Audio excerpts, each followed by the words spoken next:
All right, let's get started. First of all, I would like to welcome everyone, people in the class, as well as people who are remote. There are 18 people remote today. To our SAP NetWeaver Systems Administration Training course. The focus today is going to be on the introduction and the orientation to the course, so that you all know what you're here for and you can understand what's involved in SAP Systems Administration. I hope everyone is able to view my presentation slide as well as is able to hear my audio. Irrespective, everything is being recorded as we typically do. So even if you miss anything, you will have an opportunity to catch up. Okay. So the agenda today is going to be, we're going to start with the background of Coach so that you have some information on, what we as a consulting company do, where we stand in the marketplace. I'm also going to spend some time on my background so that you understand where I'm coming from, what my background is. We're then going to move into what is SAP so that you have a good foundation of what SAP is, because it's a wide area, it's very complex, and a lot of people have questions even as we progress through the course, so I want to kind of clarify that up front.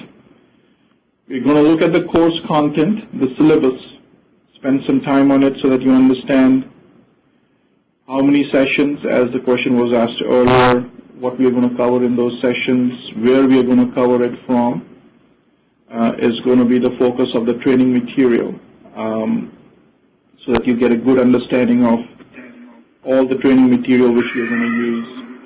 Has joined the conference. We have a very unique training methodology, and I'm going to talk about that methodology and that approach which we use for training. Why SAP Basis, right? Of all the areas in SAP, obviously you guys are here trying to attend an SAP Systems Administration course. Why that course specifically? And then we're going to move into the SAP GUI installation and connectivity. This is where you would install SAP GUI and for the very first time connect to our backend servers, right? Anyone, anywhere in the globe can do this 7/24, right? Then we're going to focus on SAP technical architecture. This is going to lay the foundation for you guys to understand the technical architecture of SAP on which the whole course is built. We are going to get our hands dirty, and we are going to learn our first 12 SAP transactions so that we can understand and get a good flavor of SAP transactions. I want to leave some time for some typically asked questions, some frequently asked questions, and then we are going to finally wrap up with a Q&A session. I do not want to overwhelm you in the first class. That's why I wanted to limit it so that you guys at least get the foundation, get your bearings right. Okay, so that's how we're going to progress. There's not going to be a break. We are going to go straight for roughly 3 odd hours. It's probably the most packed of our agendas, which you will see during the course. So bear with me, even if things sound different, difficult, complex, eventually you will appreciate those.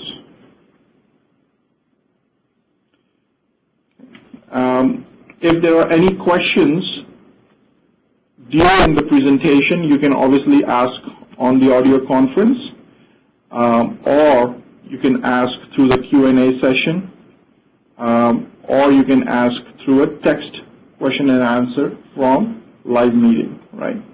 And as we progress, you will get more and more comfortable with live meeting as a mechanism for us to collaborate during the course. So first, and foremost, welcome everyone. I think we have a global class today, right? We've got people, different parts of US, people from India, people from, I think, from some of the other continents as well. So, it's obviously very complex to run curriculum like this, and a lot of the credit goes to Amol to organize this and, to be the backbone behind all the infrastructure as well as the logistics which is required to make this happen. So from a coach perspective, our core competency is SAP Consulting Services. That's what we do. We have been doing that since 1998. We have a strength of 90-plus consultants and staff globally, most of them in U.S., and then we have a significant contingent back in India as well. We have got 20-plus significant clients for which we do our work in U.S. and throughout the globe. We are an SAP services partner. We participate in the SAP Partner Edge program. Once you get this presentation, you'll be able to look at us on SAP's website as well as SAP's EcoHub. Similarly, very recently we became an AWS partner. AWS stands for Amazon Web Services. This is the biggest foray by any company into the cloud world, right? So Amazon was at the forefront of it. We are a systems integration partner with Amazon Web Services, primarily to further our SAP practice onto the cloud. We are an SAP business partner as well, and we are a partner with Hewlett-Packard as well. So those are our 4 major partnerships around which our business is built. We are a minority-owned business, so we are affiliated with the MBE for State of New Jersey and for Small Business Enterprise, again with the State of New Jersey. Some of you are sitting at our Ramsey office. Some of you are sitting at our Solution Delivery Center at Gurgaon in India. And then we also have a regional headquarters in New Delhi, India as well. So that's from high-level pictorial representation of, what is our business, which should help you as we progress.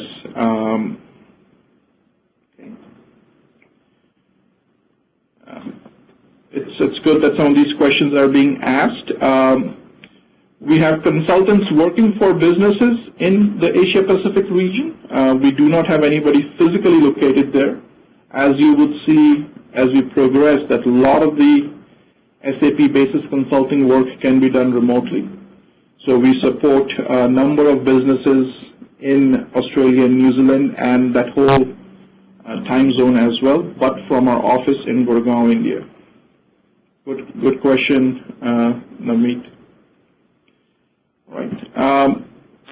Here is just an example of our partial client list, and you would see that most of these are Fortune 500 companies, which we are either doing work for right now or we have done in the past.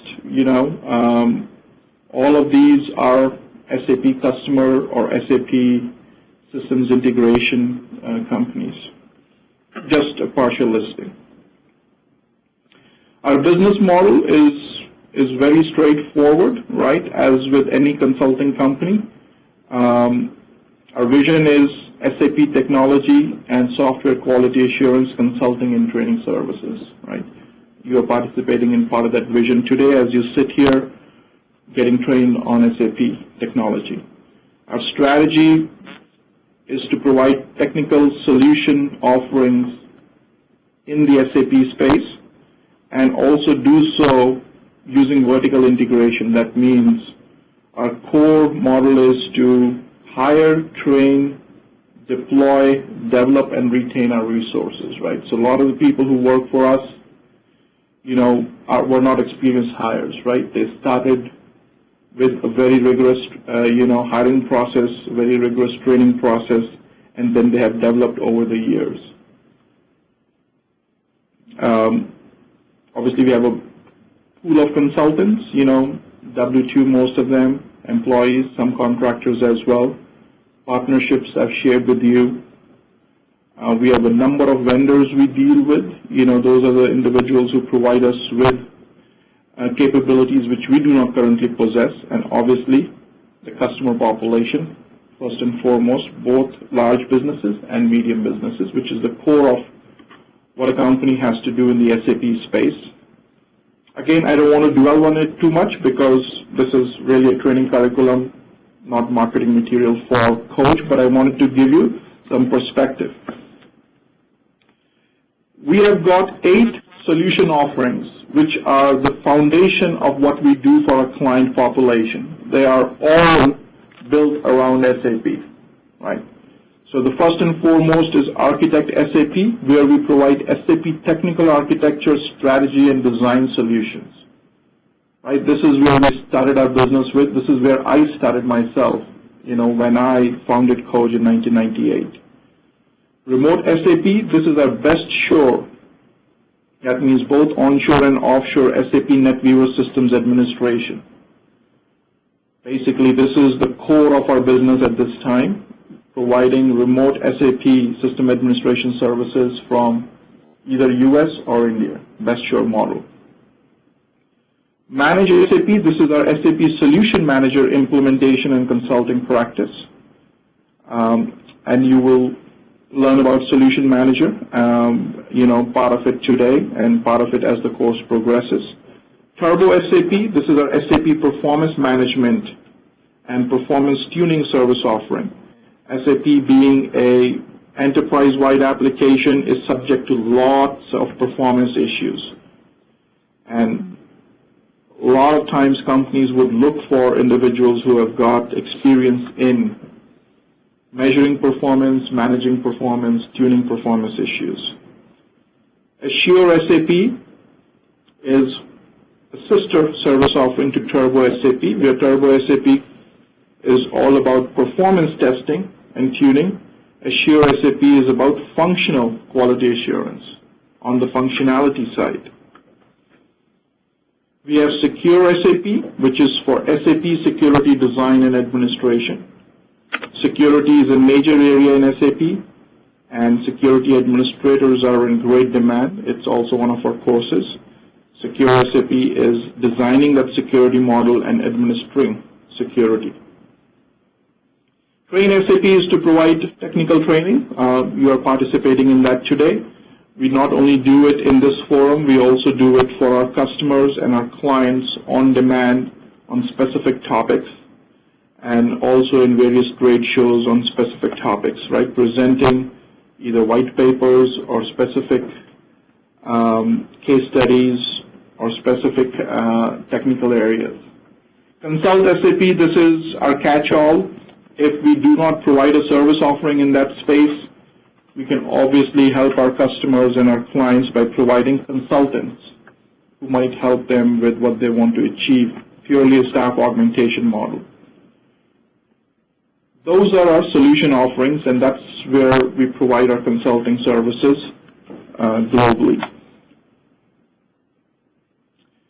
Moving on, giving you my background.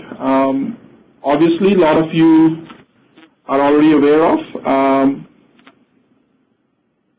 and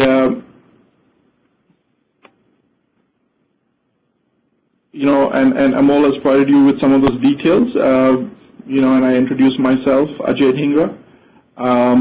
You can get a lot of information about my background, by simply going to my LinkedIn profile, and I have provided those details here.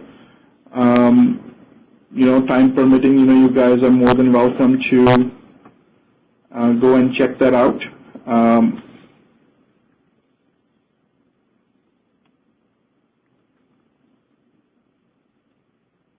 Right. I will briefly bring it up here. Right. This will give you a good rundown of where I started with my education, what companies, clients I've worked for, education, as well as some of the references in the past. So it's a good way to get introduced to myself. What is very relevant for this course specifically is, I've got 20 years of total IT experience. Of those, the foundation of the years was around the 5 years I spent in the big 5 consulting firms, namely PricewaterhouseCoopers and Accenture. That's where I learned SAP, and that's where I picked up a lot of my consulting skills. Of those 20 years, 16 years have been purely SAP systems administration, either as a project manager in that space, technical lead, administrator, as well as architecture. Right? I have participated in 12 plus SAP ERP implementations, 5 odd BW, 4 solution manager, and 2 plus in the APO, SCM, enterprise portal, PI, business objects, BPC space. A lot of these terms might be new to you, but then again, before you leave for the day today, you would know these terms because we're going to talk about them. Of these, 8 of them have been full life cycle implementations, which means from the start of the business case all the way till you have a successful go-live, hypercare, and a humming system, right? A full life cycle implementation in SAP could range anywhere from 1 to 2 years at the minimum, right? That's why even though that number sounds, less, but even to do 8 of them, you need to have 16 years of experience, right? Because you cannot be doing so many full life cycle implementations overall in your career. I'm a certified SAP Basis Technical Consultant, a certification from SAP-AG, and it's my goal to make sure that each of you also get a similar certification, right? And you will see how and why. That's critical. I have an MBA and a master's, from Tier 1 universities in the U.S. I did my MBA at Stern Business School, master's from Drexel University in electrical engineering. I'm an engineer by background. So if you guys ask why and how questions, I will like those questions, right? Maybe I don't like. Just kidding. And 15 years of experience delivering professional education in SAP and quality assurance, right? This course itself is close to 8 years old in terms of when we started, and it has evolved over those years. And the QA course, which I don't teach currently, but I used to teach, is close to 15 years old in terms of when we started. Okay. Navmeet, I know you have a question there. I'm going to hold on to that question for a little while. Now I'm going to focus on introduction to SAP. And obviously, a lot of you might have seen this, been through this. For others, it might be new. What is SAP? Right?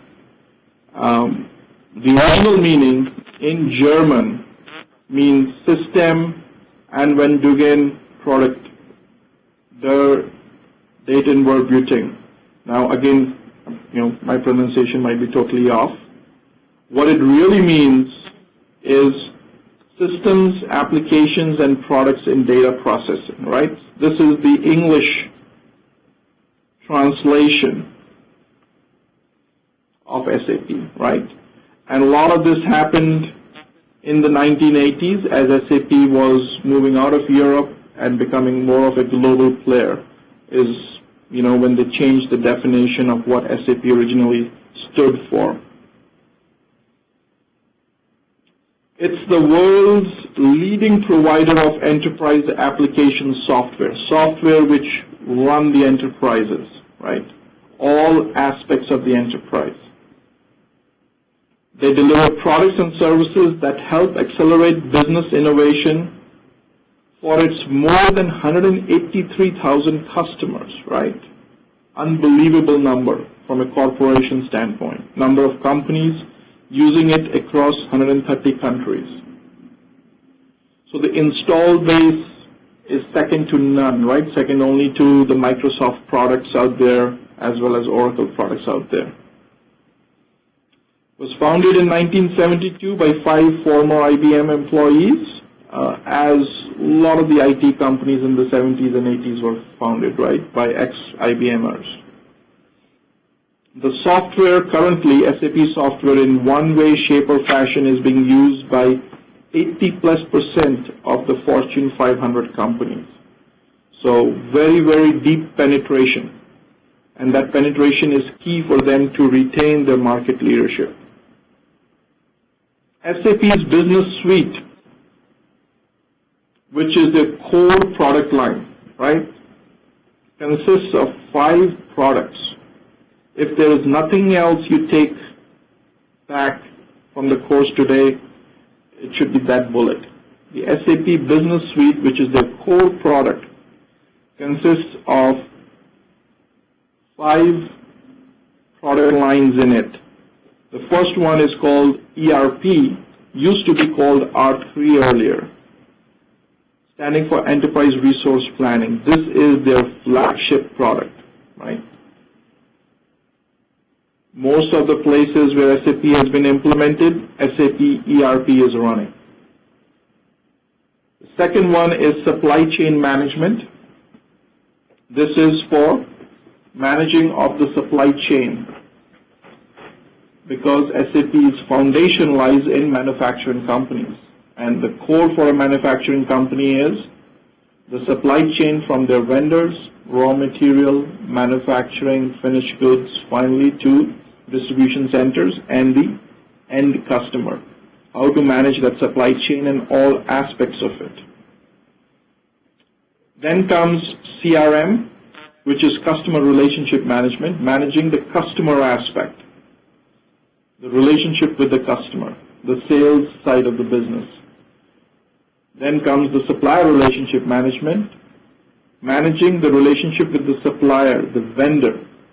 This is the raw material and the manufacturing side of the business. And finally is PLM, Product Lifecycle Management. This is where you manage your design, your recipes, the life cycle of the product which you are selling. Right? So everything started with ERP, and then the 4 other products which make up the business suite came in later, right? Most of this SCM, CRM, SRM, PLM came about in early 2000s.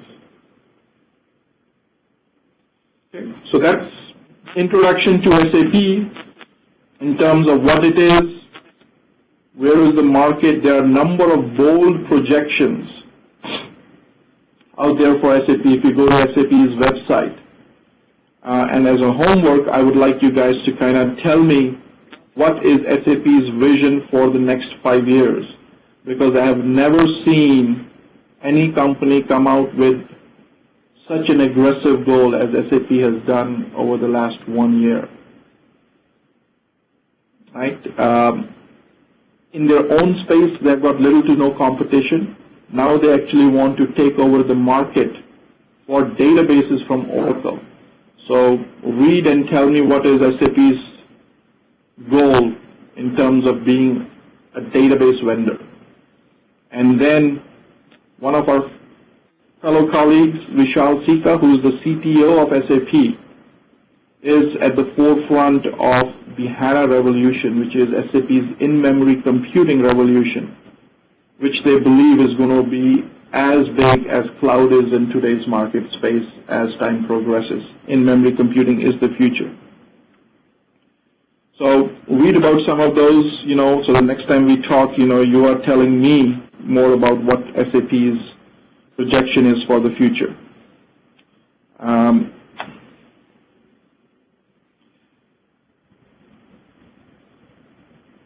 As part of introduction to SAP, you will hear a lot of TLAs. Even the term 3-letter acronym is itself an acronym. Right? You will hear a lot of TLAs, and the reason is very simple.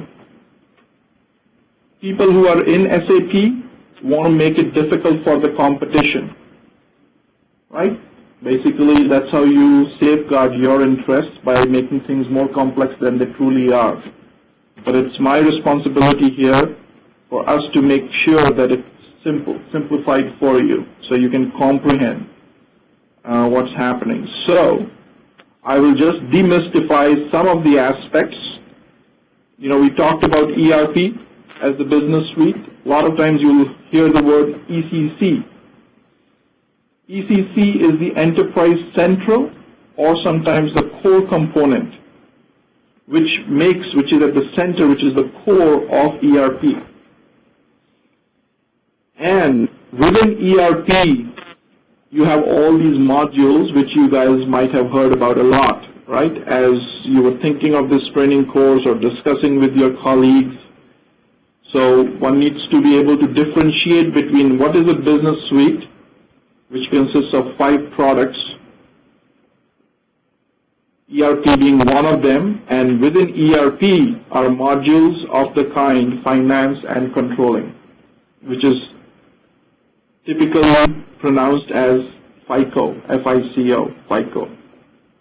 You've got SDs for sales and distribution, MM for material management, PP for production planning, HR for human resource, PS for project systems, WM for warehouse management. Again, this is not an exhaustive list, but these are some of the more common modules which are used in SAP.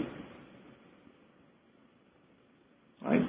And as you know, now when you talk about enterprise resource planning, the resources of the enterprise which are being planned are what? In the FICO module, the resource which is being planned is monetary resources, right? Financial resources. In sales and distribution, the resource which we are talking about is the product which you are selling and distributing. In MM, the resource which you are talking about is either the finished good or the raw material. In production planning, again, the resource is finished good or raw material. In HR, the resource is your employee population. In project systems, the resource is your projects which you work on internally within a company. And in warehouse management, your resource is any product commodity which you want to manage from a warehouse perspective. Put it in a storage bin, so on and so forth. Similarly, the next product, which is SCM, supply chain management, earlier used to be called APO for Advanced Planning and Optimizer. That product also has got modules in it, right? For supply chain, one of the things you do in supply chain management is managing the demand or planning for the demand. So that module is called DP, demand planning. You've got SNP for supply network planning, SNC for supply network collaboration, TPVS, just as an example, for transportation planning and vehicle scheduling. So these are modules within SCM. Similarly, you've got CRM, SRM, PLM. Even those products have their respective modules. For brevity and for ease of understanding, I have not elaborated on those yet. But I wanted to make sure you understand that Business Suite is the umbrella, has got 5 products underneath. Each product has got modules. ERP being the flagship product. Without ERP out there, there's no customer which would be using any of the other products, because that's the glue. That's where everything starts from. Okay, there are a few questions.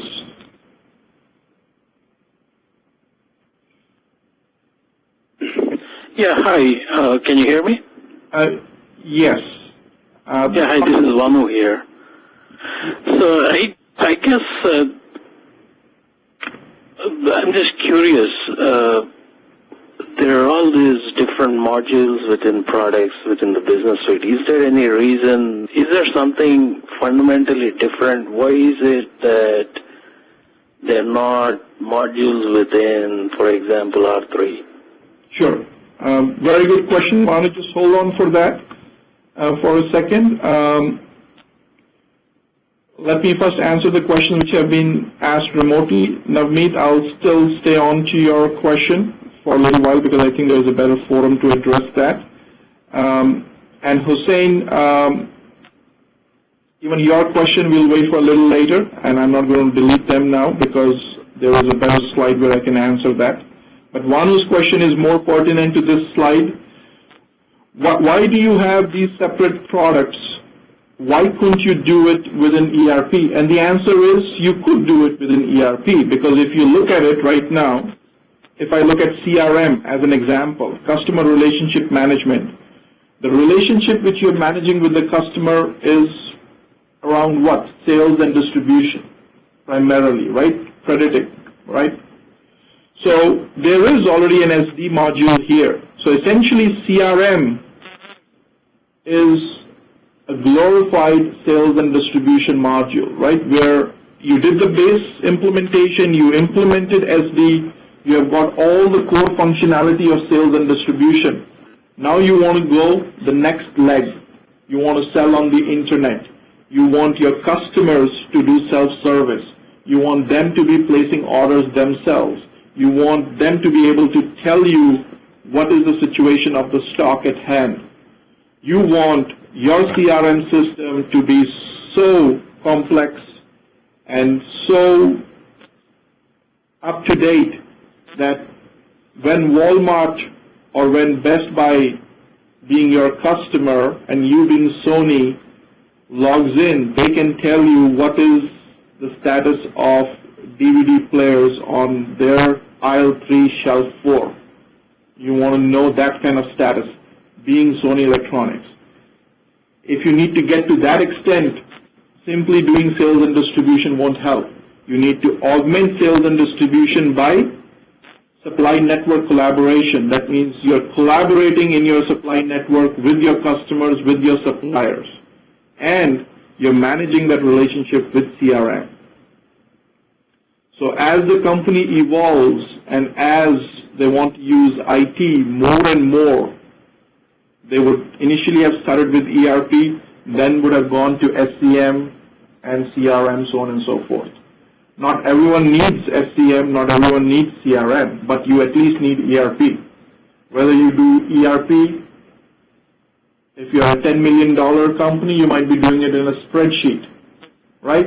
One tab for customers, one tab for sales, one tab for employees, right? As your business grows, you might go to Peachtree, right? You might go to some other small accounting software. As your business grows, eventually you would want something more integrated, more mainstream. And that's where SAP solutions come into place. And SAP within ERP itself has got a number of pre-configured solutions, starting from SAP Business One, SAP All-in-One, so on and so forth. Eventually, full-fledged SAP ERP. Okay. So Anu, hopefully that answered your question. Yeah, I guess no. I do understand the need, I guess, for those different modules. Is there anything architecturally different? I mean, as a justification for a separate product? Or from what you said, well, the modules in CRM are whatever module that you have in ECC plus something. You know, it's an evolution, like you said. You get more, better, robust. It's functionality. It's additional functionality, right? It's not, I didn't say that it's what is in ERP or ECC. What I said is it's in addition to what is the core functionality in ERP and ECC. So it is additional functionality. If you don't implement CRM, if you don't implement supply chain management, that functionality you cannot get in core ERP. So as another example, right, I gave you the SD example. I'll give you the production planning example. You can do an MRP run, materials requirement planning run in core ERP. But if you want to really plan your demand, you cannot do a demand planning run, which is going to be looking at your historical sales and your future projections and basically say that this is what your plan looks like for 3 months, 6 months, 1 year. And now do materials requirement planning based on that, so that if you're Sony Electronics, you know that for the next Christmas, if you do not order this IC chip now, you will not have enough of those for you to be able to sell XYZ PlayStation, right? So that's the kind of demand planning which you cannot do in core ERP. You need to have supply chain management to be able to do that.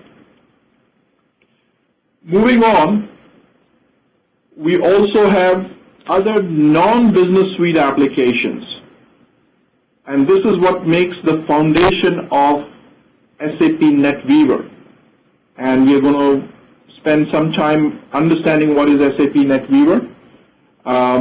Within SAP NetWeaver, there are a number of components, but some of the terminology which you're going to review and get, intimated with is WAS, which is an acronym for Web Application Server. This is at the core of the SAP NetWeaver stack, on which all of the business suite products are built. BI for business intelligence. SAP keeps switching between BI and BW, so either BI for business intelligence, BW for business warehouse. Then we have XI for exchange infrastructure, PI for process integration. PI being the new name for XI. It's a product which is the glue in terms of enterprise application integration, which makes all of the business suite products talk to each other, or SAP talk to non-SAP products. Something similar to IBM's NQ series, or something similar to TIBCO. You've got EP for Enterprise Portal, SAP's portal engine for web-based access. MDM, which is Master Data Manager for storing, syndicating, and governing master data from a single location. SAP has a product called Master Data Management. MII, there's a typo there, it's not mobile infrastructure, it's manufacturing infrastructure and integration, which is another product which SAP recently bought. So on the other terminology which you're going to see, Solman, acronym used for Solution Manager, which is SAP's product for managing all aspects of your SAP solution, whether it's implementation related, whether it is technology related, whether it is infrastructure related. It governs SAP's two methodologies, ASAP, Accelerated SAP for implementation, RunSAP, Run SAP methodology for post-production support.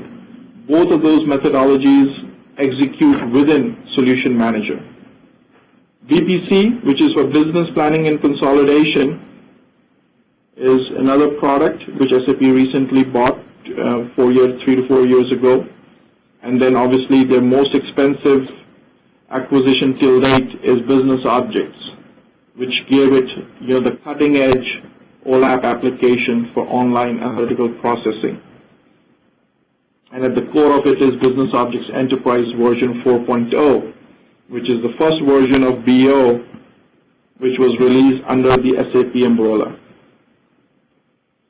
Governance, Risk, and Compliance is another product within the BO suite for managing risk, compliance, security and controls, segregation of duties, SOX compliance, all security and controls related aspects of an implementation. Last but not the least, SOA. Right, that's not an SAP term, it's an industry term for services-oriented architecture. And SAP has a big push in this space to bring to light a services-oriented architecture based upon web services from all of their products. Now what I'm going to do is I'm going to focus on the content of the course. The course is going to revolve around 5 PDF files. TADM 10_1, TADM 10_2, TADM 12_1, 12_2, and TADM 51. The first two are SAP NetWeaver, AS stands for Application Server, Implementation and Operations, Volume 1. The second one is SAP NetWeaver Application Server Implementation and Operations Volume 2. Each one of these is 400 to 500 pages, right? So there's just lots and lots of content. And then the fifth one is Oracle Database Administration, specifically for SAP. So the syllabus which we have, you have gotten a written copy of it. Amol has sent it to you, but more important than just looking at that is to understand that what we are going to be focusing on are these 5 PDF files, and I'm going to spend some more time on these 5 PDF files. On a high level, and again, not focusing on day-to-day, but on a high level, my goal is to make sure you understand the fundamentals architecture of NetWeaver, both the ABAP stack and the Java stack. And the beauty of once you have that is that all SAP products, other than the ones which they have recently acquired, all SAP products other than the ones which they have recently acquired are built on the NetWeaver framework. Has left the conference. Built on the NetWeaver framework. So once you understand that framework, once you can administer within that framework, then there is very little difference between administering an ERP system versus a solution manager system versus a CRM versus an SRM, because they're all built on the same platform. I'd say that there is very little difference. I didn't say that there is no difference. There are still subtle aspects of each of these other products, but there is no way in an 8-day course that you can understand all of those subtle differences, right? So the goal is that first I want to make sure that you are a good mechanic who can repair any car. Only after you have achieved that can you say, okay, not only am I a good mechanic, now I can also repair, whether it's a Mercedes-Benz or it's a BMW or it's a Lexus, right? But before you get there, you need to first make sure that I can at least, on any chassis I can work, on any engine I can work, and at least do majority of the work. Right. Has joined the conference.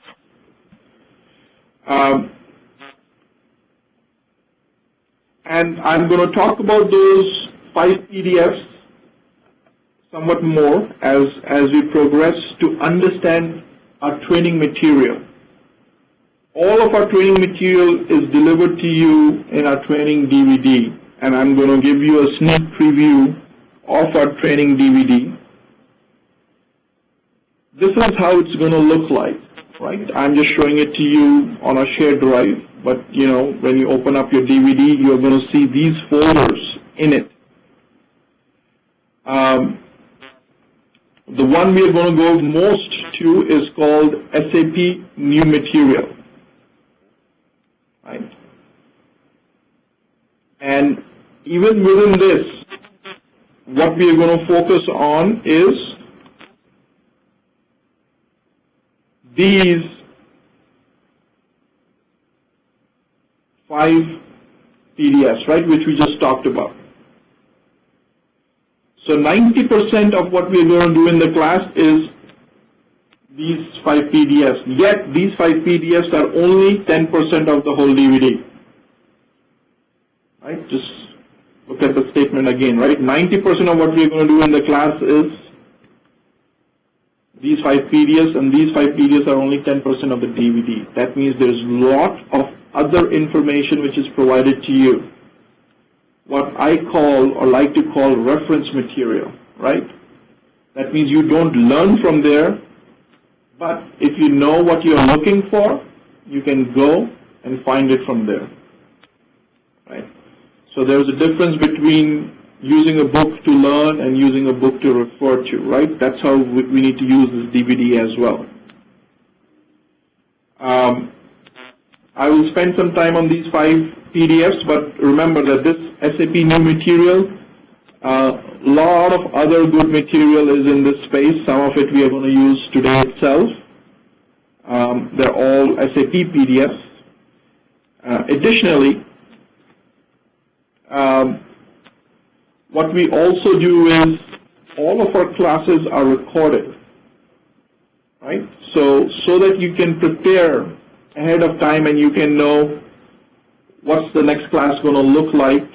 What we at least do is we provide you with some recordings ahead of time. So you have got our Solution Manager recordings, right? These are all of our all of our SAP BASIS recording from one of the previous batches, right? So you have all of it with you day one. Not only that, we also provide you with the first day of our Solution Manager recording. Our Solution Manager course. You didn't pay for this course, you didn't register for the Solution Manager course, but since it's so germane to BASIS, we actually give the first day of it to you so that you can at least understand. It's 8 hours of Solution Manager, right, being given to you. Similarly, at one point, we used to spend a lot of time on SAP BW in our BASIS course. But then based upon feedback from students, we realized that it was good material for them, but they wanted to refer to it as opposed to go through it in class. And in fact, use that time more effectively for more NetWeaver Java kind of education and training. So what we did was we removed those BW exercises, introduced more NetWeaver Java workload in the course, but we moved all of those recordings and gave it to you so that you still have them. So these are those recordings.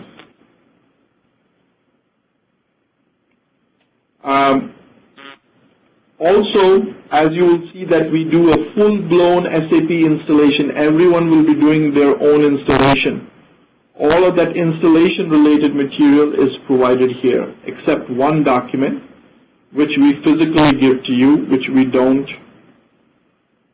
give it to you electronically because people try to sell it back to me. So we stopped giving it electronically.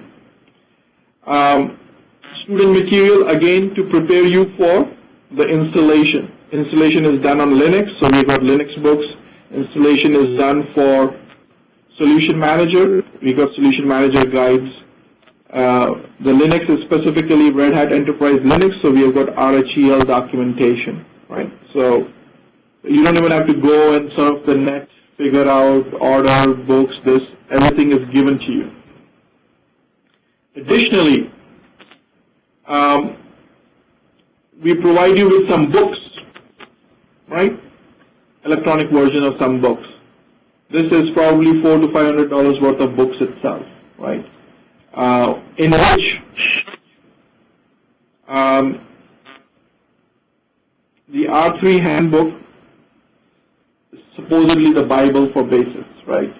It's a shame that the author has not created another edition which is more focused on the Java side, but whatever they have, I've given you here, right? So there are close to 8 odd books, on BW certification, on ERP, NetWeaver, SOA architecture, Oracle, right? Books available. Then there's more material on R3, ECC, BW, BI, APO, SCM, Enterprise Portal, Strategic Enterprise Manager. Again, reference material. Having said that, there is one folder called Knowledge Base. Anytime over the last 8 years, anybody has asked a question in the class, and I have felt that the best way for me to answer that question was to share a document or show something, white paper, a presentation, what have you, which I didn't feel was there in the main training material, I have put in that knowledge base, right? So that, one could go and look at it, right? So somebody at one point asked me a question on a client instance landscape that, Ajay, how do you design and present one to a customer, right? How does a senior basis admin do it? So I said, okay, I will show you from one of our, client experiences, what does a CIL or a client instance landscape look like? So this is just an example of it. It's scrubbed document, so we have maintained the client confidentiality. But this is how it looks like, right? They wanted to see how do you present. So this is an R3 client instance landscape. It would be Greek to you now, but as we progress in the course, you would be able to appreciate what it means. Okay?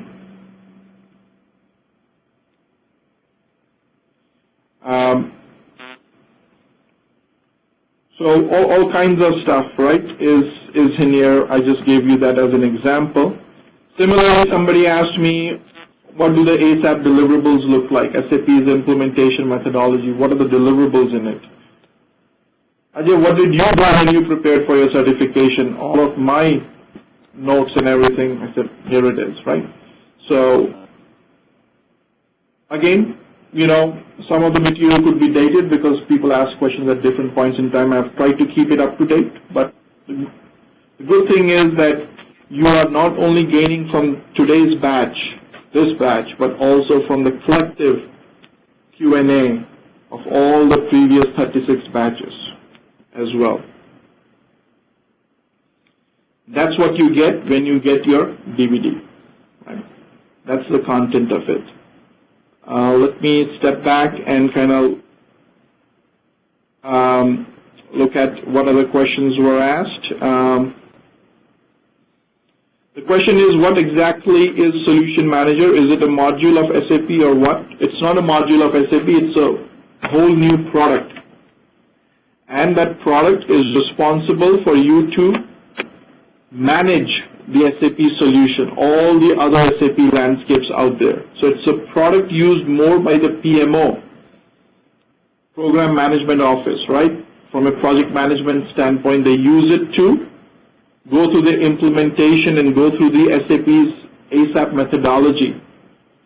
Just like SDLC is a methodology for software development, SAP has a methodology called ASAP. We won't learn it today, we'll learn it next week. It has got 5 phases in it, and it helps you implement SAP. So how to use that methodology, how to go through that methodology, and maintaining all of your documentation around that is all done in Solution Manager. How to monitor your other SAP systems, how to administer them, the system landscape directory, all of it is in Solution Manager. So Solution Manager, you should think of it, it is an ERP of ERPs. Right? It's basically managing all of your ERP systems out there or SCM systems out there.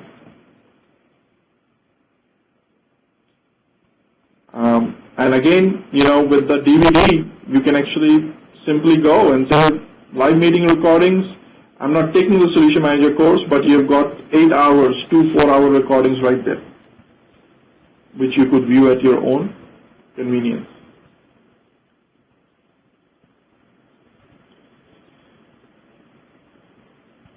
Yes? Is there a tree diagram of all this in SAP modules and systems where you can clearly see the relationship and these layers or tiers of each?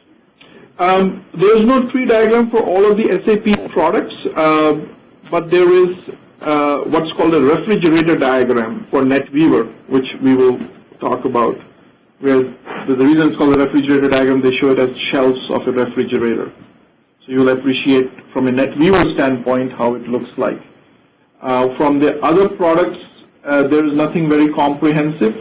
The only thing which they have on SAP's website, and I'll tell you where to go, they've got what's called a solution map, which is basically same as a refrigerator diagram, stacking things on top of each other. So those are the 2 materials which could help, and you will see those as we progress. So, training DVD, right? So it's very core of what we're going to do over the next 8 weeks, right?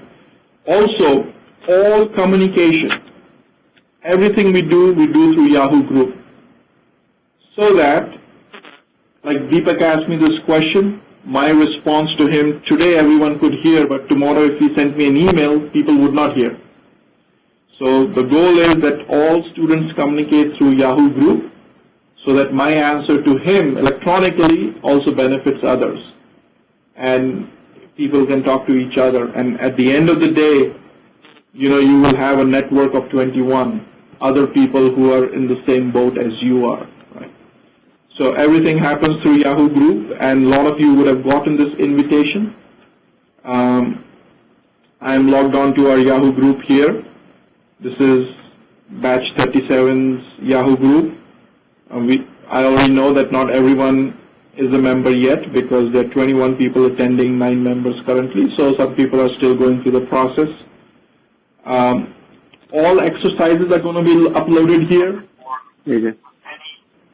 All questions are going to get asked here. All questions are going to get answered here.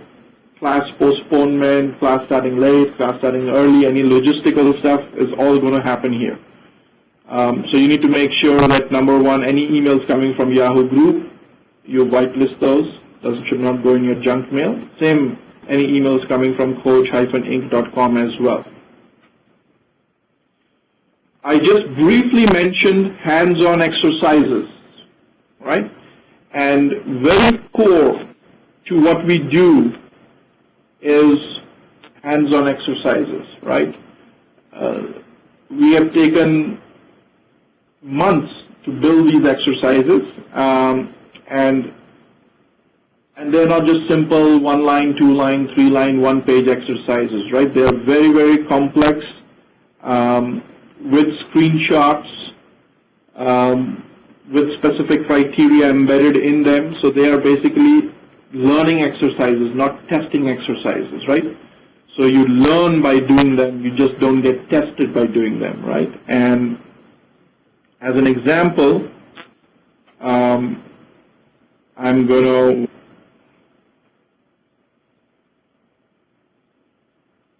go to our exercises folder. This is not in your DVD. This is something which will get uploaded into the Yahoo Group as it's time for you to do an exercise. If, let's say, I pick up an exercise for day 4, right, just so that you appreciate. So this is an exercise on a client copy, right? So you will see some screenshots.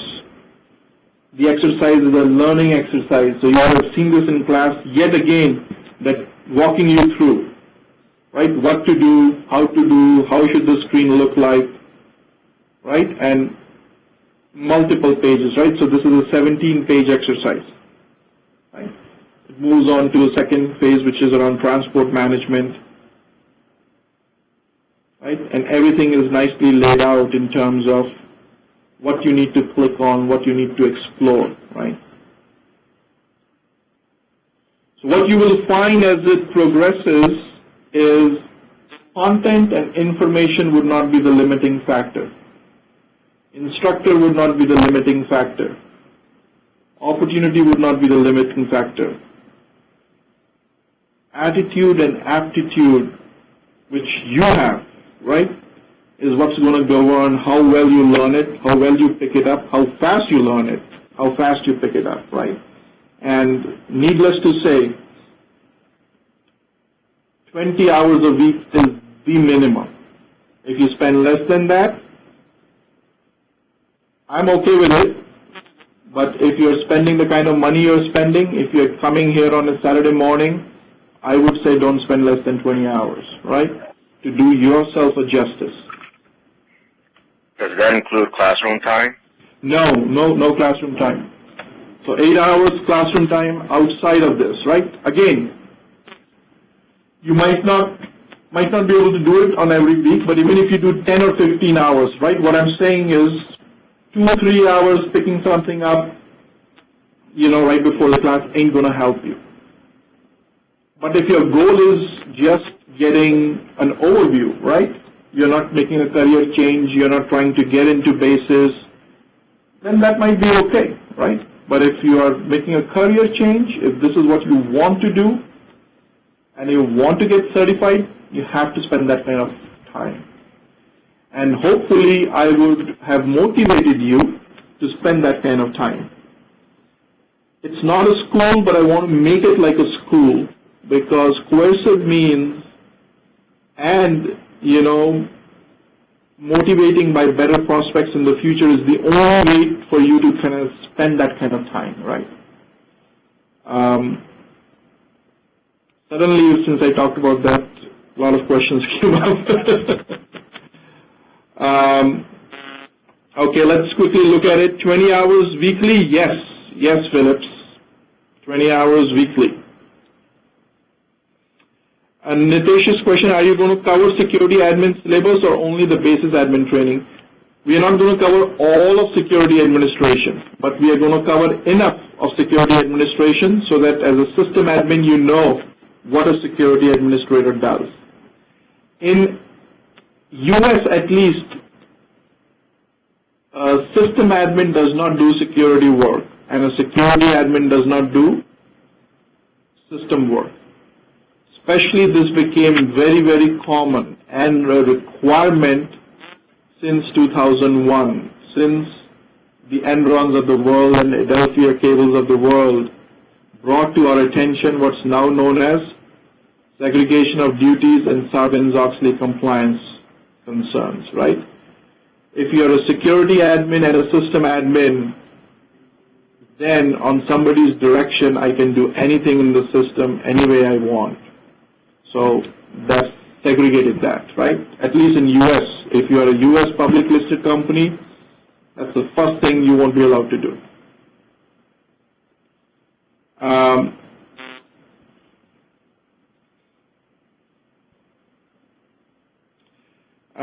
Jacob has a question. As an SAP basis admin, do I need to know SAP BW administration? Oh, yes. But the word administration, BW administration, means BW system administration. BW also has another aspect called BW functional administration or BW techno-functional administrator, where you are building and administering the BW objects. BW objects, as you would learn later on, are info objects, info cubes, queries. So I'm not making you a BW techno-functional developer / administrator, but a system admin who will also administer a BW system, right? Can SAP BW exist without SAP ECC? Technically, yes. Does it typically behave like that? Do customers buy just the BW license and not ERP or ECC license? Answer is no. Right? You would, if you, it's almost akin to saying that, you know,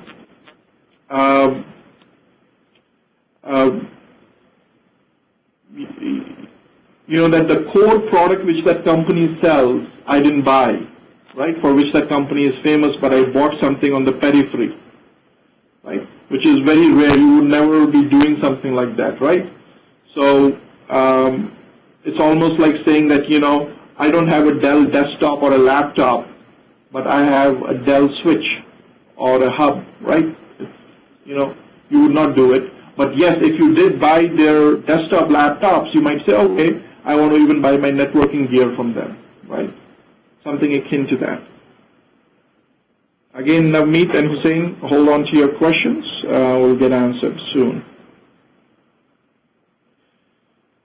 Hands-on exercises, so I kind of showed you an example of that. One full day, which is, you know, 1/8, right? So which is close to, you know, 30% of your overall course is SAP installation. And why is it important? Is because you learn a lot about SAP by doing an installation. And also, every administrator would have to go through installation. And installation in SAP is complex. So what we have done is we go through a whole installation in the class, one full day it takes. We have a custom installation guide for it, and I will show that guide to you. That's the one which we physically mail to you. You don't get electronically. And then everyone, every single individual will get your own server to do the installation remotely.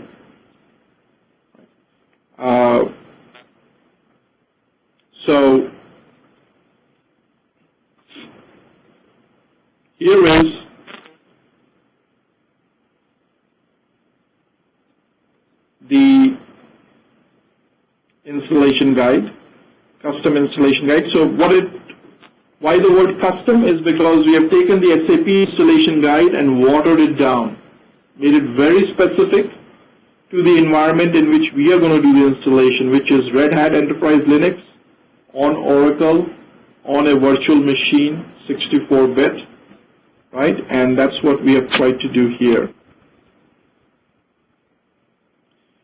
So installing Solution Manager 7 on Red Hat Enterprise Linux, and it's a very well-structured guide. It tells you how to go through the whole process, table of contents, how to prepare for it, what is our architecture going to look like. So,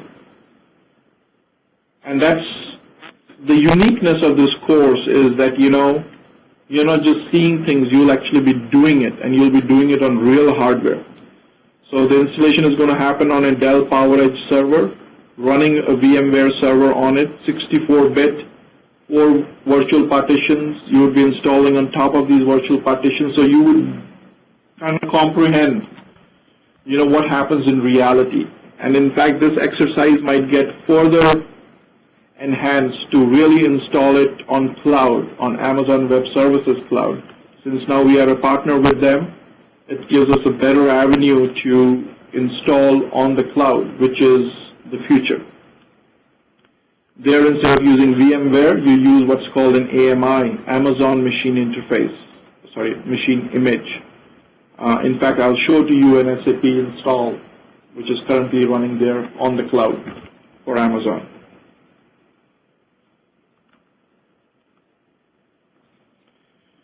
Preparing for the SAP certification exam. Again, as I told you, our goal here is to prepare you for the SAP certification exam.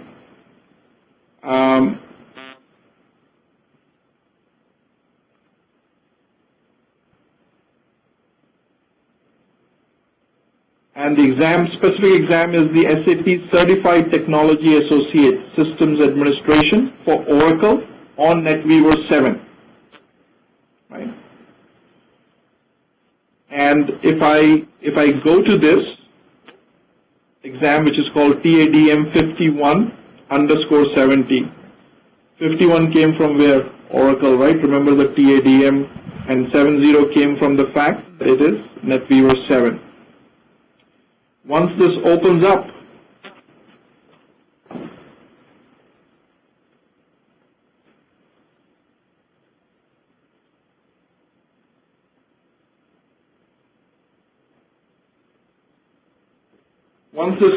you will see SAP's information on this specific training. And the reason I came here is because this is critical. It tells you 80 questions over 180 minutes. You can take the certification exam here in our on our campus here because it's offered by Pearson VUE, right? And we have an authorized Pearson VUE testing center, or you can take it to any other Pearson VUE location, right? There are lots of them throughout the country. Competency areas, right? It tells what areas do you need to be competent in, and our syllabus is based upon these topics. And as you see, these topics are from which guide? Right? TADM 12, TADM 10, TADM 51, right? If you scan through all of this, you will find only those 3 has left the conference. TADMs, right? Either 10 or 12 or 51. And the course and the exercises are built around these topics. And then you can look at the importance, right? Some topics have more questions asked, some topics have less questions asked. And then they've got alternatives, saying that if you don't do this, maybe you do this. And I don't know if you guys noticed these names here, right?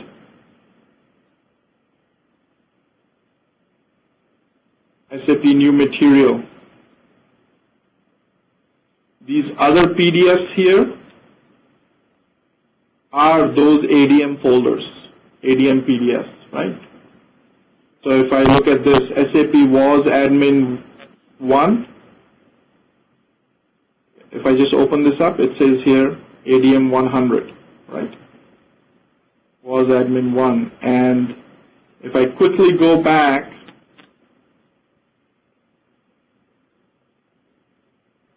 I'm just ADM 100. So not only do you have the primary, you also have the alternative. But then again, you won't have the time to do all the alternatives as well, right? I would be very proud if you at least do the primary one, right? Related courses, certifications, right? Something, if you do the Oracle one, you can go and do the DB2 one, SQL Server one, right? Related curriculum, right? Something related to this, roles and tracks. Who should be taking this certification, right?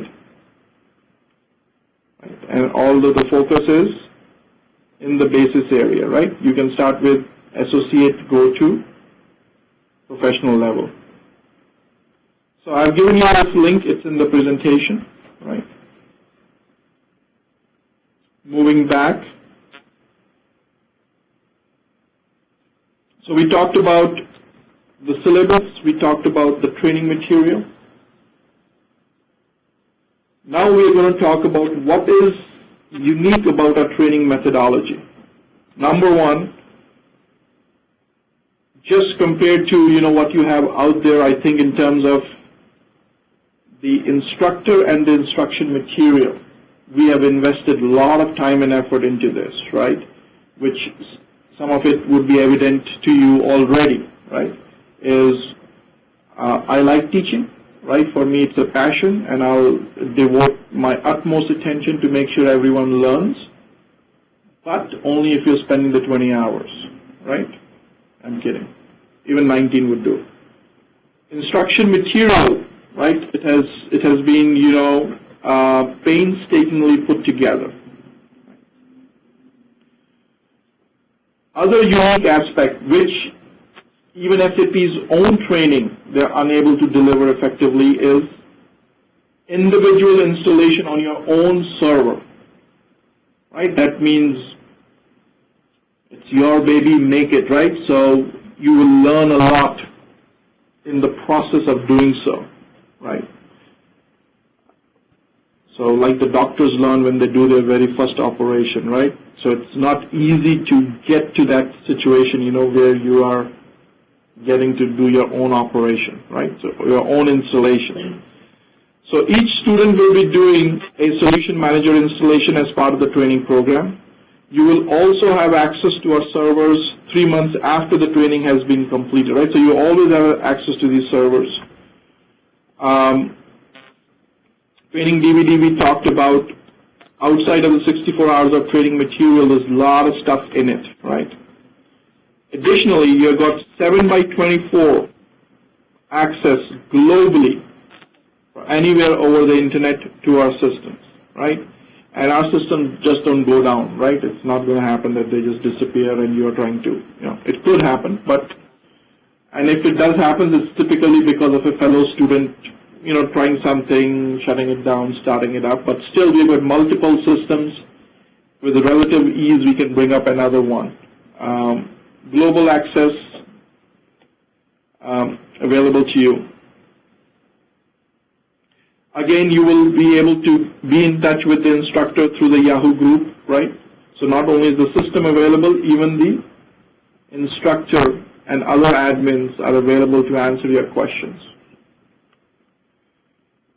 Session recordings, every single second of the training is recorded.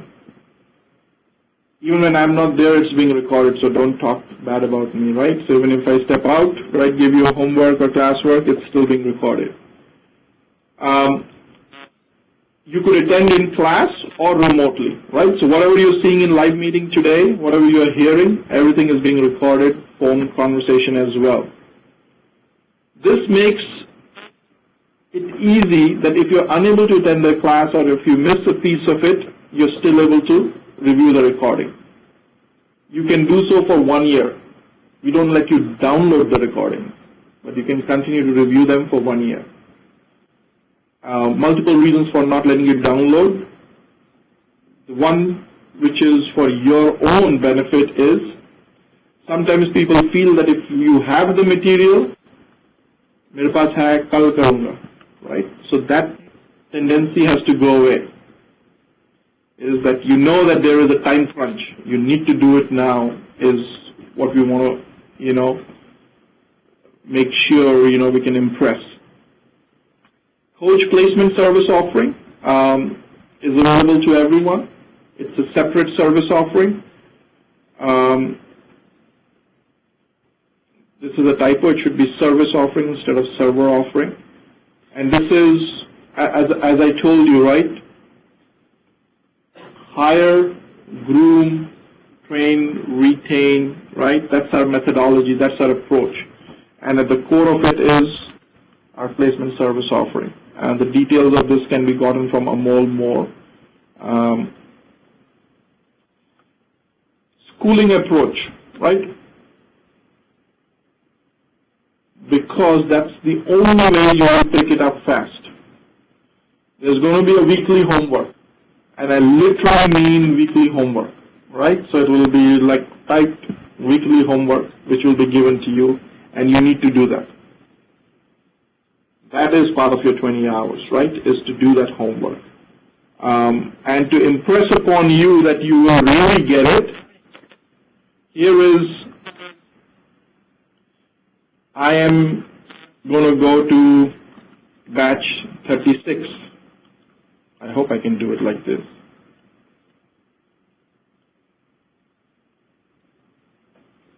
This is batch 36, right? And I just go to files, just kind of telling you what happened in the last batch, right? Homework 1, 2, 3, 4, right? And you have to do it, and I'm going to bring up one of them, right? Homework for day 2. They had to do a telnet session. They had to review day 1 recordings. They had to do certain transactions. They had to review DWebMegs, which is an acronym for understanding work processes. Transactions which were covered that day, they had to go and try it in the system, right? Even if I have not covered part of the homework, I still give it to them saying that we are behind, but next week we will be doing it. So just kind of giving you a framework, right, that you will have to do those things, right? And if you just go down, you will see how the exercises are posted there as well. Right? So homework is separate than exercise. If you fall behind in the class, that's a homework anyhow. And in addition, there is really homework. Yeah. Physical homework is how long, how many hours? It's actually different for different days because of different exercises. Could be as small as 3 to 4 hours, or could be as much as 2 to 3 days. That means 20 hours just the homework. Especially the more difficult ones, which are like client copies, system installation, transport management. So different days are different. So that's in addition to that 20-hour extra? No, it's part of the 20 hours, yeah.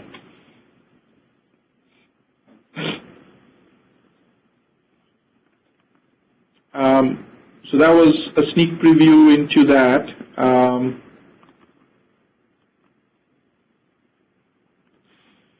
And in addition, there is weekly in-class quiz. Just because you're going to be asking me questions, I have to somehow give it back to you guys, right? So every week after the first class, there will be in-class quiz, could be written, could be oral. If it is written, I won't call your name. If it is oral, I'll call your name. So that you're put on the spot. 20 hours of workload on a weekly basis, right, which we already talked about. Let's look at the questions real quick. How long after the training we will have access to SAP service? 3 months. I'll talk more about it as we progress. What is the difference between TATM 10 and 12? 12 is advanced, 10 is basic, right? That's why it's volume 1, volume 2. Is it important for somebody who's looking for a career change to SAP to get certified? What are the SAP jobs where are the SAP jobs in US based? How is the job market? Is KPS a part of this training? Okay, good questions. I'm going to hold on to that because there's a slide coming up. Yeah. The first question is, if it is oral, I'm from Nigeria. I'm from Nigeria, this is one of the other continents. How do I call in? You don't need to call in. I'll ask the question orally. You can type the response back similar to how you're doing right now. So I'll ask you something like, Phillips, how many work processes do you have on our system, right? You should just give the answer back, right? So punishment is for me to ask it orally. All right, these 3 questions we're going to hold on to. Next, and this is where everyone who has registered has already probably done this exercise. This is where I would want people to connect to SAP GUI onto our system. Everyone downloads the SAP GUI from this location. This location is case sensitive, right? I'm actually going to just navigate there so that you guys can see how it looks like. This is on our website. There are 2 EXEs. These are self-extracting executables. Right? You use the one called Vista if you've got either Vista or Windows 7. Whether 32, 64-bit, don't worry. Either if you've got Vista or Windows 7, you use this. If you've got XP or Windows 2000, you use this. Right? Just click on it, self-extraction. It will install. This is SAP GUI. This is the SAP's front end to connect to the back end. Right? So people who have already registered, and even if you're not registered, I think Amol has provided this URL to you. And you have downloaded. If you have not downloaded, don't start the download now because it's going to take 10-15 minutes for it to download and install. Unless you have got a very good bandwidth, in that case you can start. If you have not downloaded, I would still say that do it as a homework. Download it and connect to our system. I would at least want to make sure that people who are in the class and people who have already downloaded do connect to our system. You will see 2 types of entries. There is intranet entry that only works if you are within our network, like you 2 individuals here, right? You can connect using the intranet entry on SAP GUI.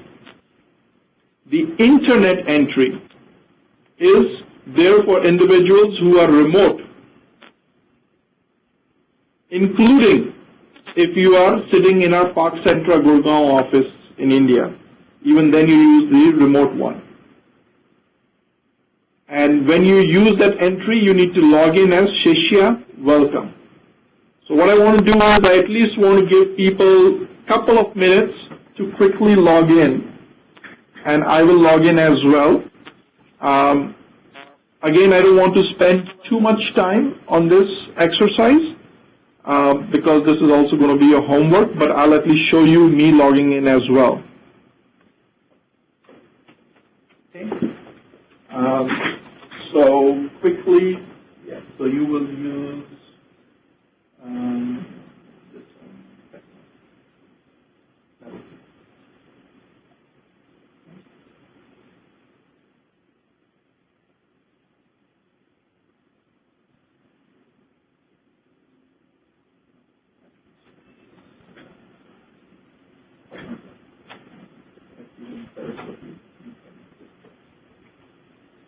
Just remember that as you come. That's right. That one. Shishya, welcome. Yeah. Shishya 8, welcome. SHIS is 28.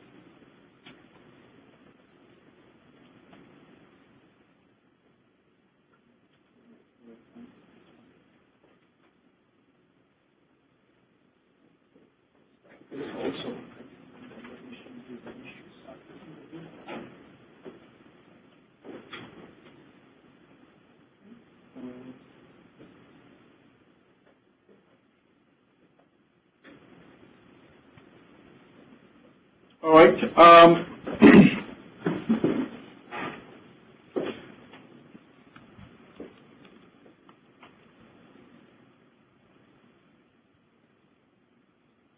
All right. So here is, once you have downloaded, your SAP logon is going to look like this.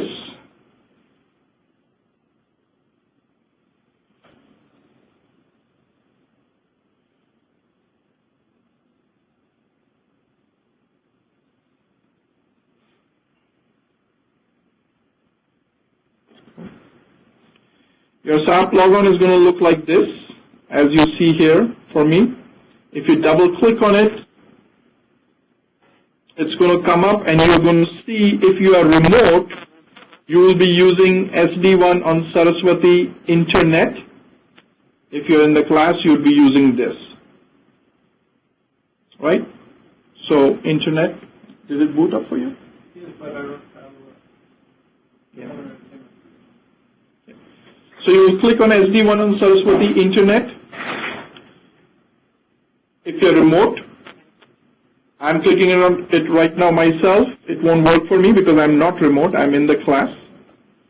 I will have to use intranet. When I use intranet, this is how my screen is going to look like. And the user ID is Shishya, SHISHYA. Password is welcome. And then just hit enter. And you would connect in.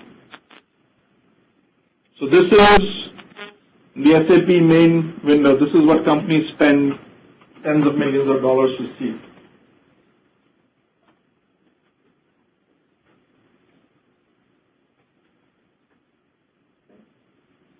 And so people who have downloaded and who have connected, that's how you would do, right? As you're doing today, you could do any time of the day, any day of the week, right?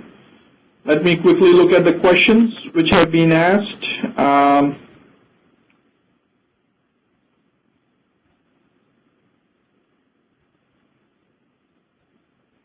The answer, Sogu, is no. I tried to run it on Linux, Ubuntu, but it would not work. Is there a means to get it to run on Linux? Yes. In fact, Phillips, what you see right now, what I'm logged on to, is Linux, and I'll show it to you briefly. SAP is supported on only 2 Linux flavors, Red Hat Enterprise Linux and SUSE Linux. So only those 2 will work.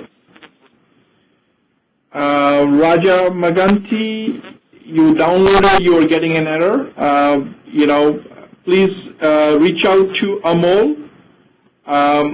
Let him know what the error message you are getting. And also I'm going to show you something.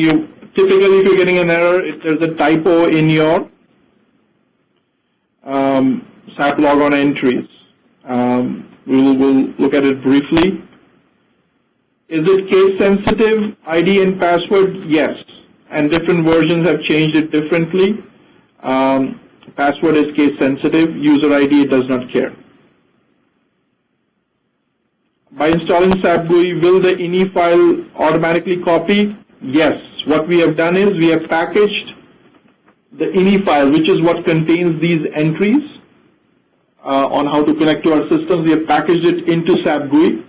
So the moment you install it, it will deploy that for you as well.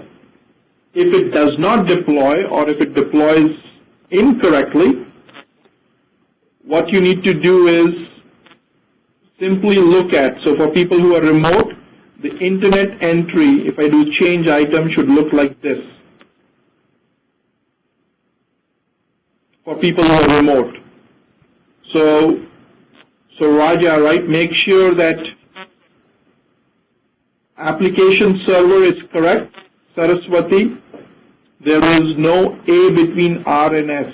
There is only SARSWATI, 8 characters. and coding.serve HTTP. It's not server HTTP.com. And the reason I can tell you those two is because 80% of the people have those two typos, right? So for people who are remote, you've got to make sure that this is what you have in there if you're having connectivity issues, right? If you people are connected, I can actually see who is connected by doing my very first transaction /n SM04. You guys can do it as well, /n SM04. Hit enter, and we will see who all is connected. So all these people are connected. Phillips has already created his own ID, which you guys will also create as time progresses. Others are connected as Shishya. So I can already see Phillips is there, Manoranjan, these are your machine names, so I can make some sense out of it. Hussein's machine, somebody's Windows 7 machine. Rama, Ramancha, PC, Rajiv's machine, right? Some of them are internal to Code machine.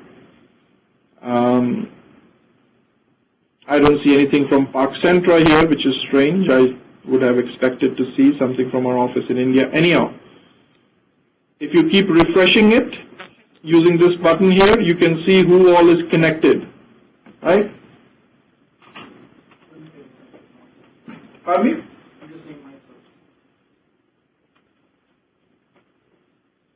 Yeah, actually, there is a reason for that because you got connected to another app server. For now, just don't worry about what I did.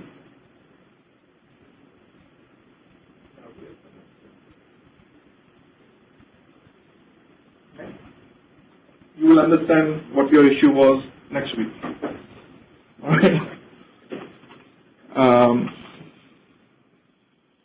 All right. So, and again, this is important. This kind of should convince you. There is a server. Everyone can connect to it, right? So we got somebody from Nigeria connected, right? That's first line. Right? That's first line. Number of people from here, number of people from India, and Has most of left the conference. right? One single global system. Okay, let's quickly look at questions. Login successfully. Logged in successfully. Yes, I can see you here.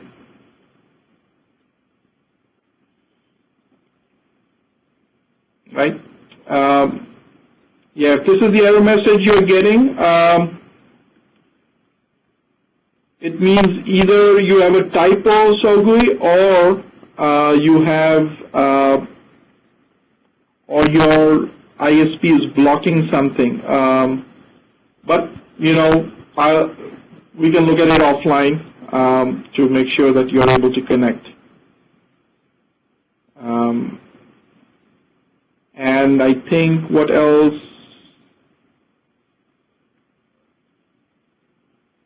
I think I answered this question. So Sogui and Raja, since both of you are having issues, I would just say that let's wait till the end of the class and you send me a screenshot of how your logon pad entry is set up. By screenshot, I mean how this thing looks like, right? When I say change item, how this thing looks like, because there's probably a typo here, either in the spelling of Saraswati or the spelling of serve-http.com, right? But what I'll do is also to kind of give you a feel of how I troubleshoot issues remotely. I'm going to pick maybe Sogui knows issue and try and resolve it real time for you. So Sogui, what you're going to see is me asking to get access to your machine, right? So what I can do is I can say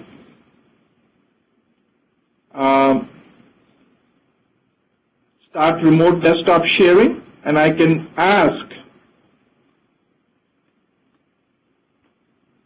access to Sogui's machine. So Sogui, you should be seeing my request come through. Accept that request.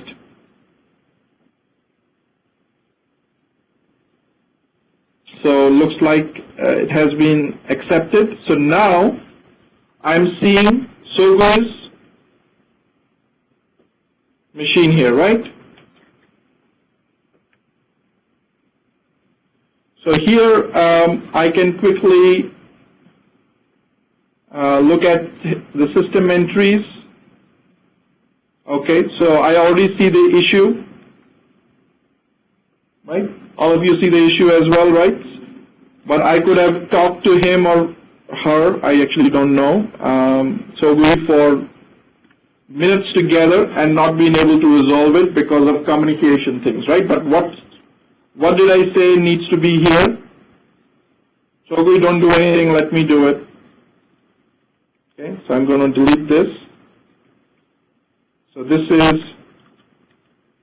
saraswati.coach-inc.com, right? I'm typing on her machine, or on Sogui's machine. And /h/ what did I say had to be here? Coach-inc.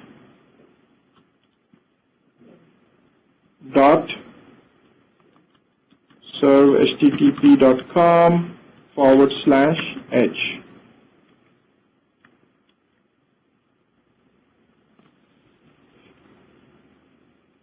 Okay, and this is really, I think you opened up KD1 for some reason and I just fixed it there.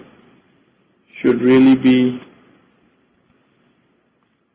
SD1 Internet. I'm just going to say that this is the one I changed, right, so that you remember what I changed. Don't type anything, please. Okay, while I'm typing. So that entry looks good. SD1 Internet AD, right? So I'm going to bring this in the forefront here. This is the one I just created, right? Double click. Here you go, right? So now I will let you log in as Shishya. Welcome. The control is with you, Sogui. All right, I'm heading back to Ramsey.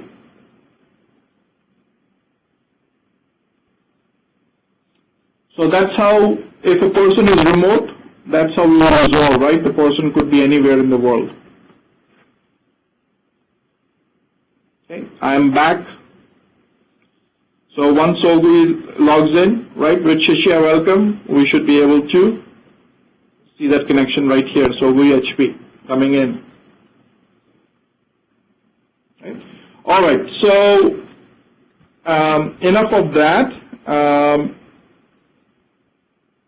Moving on to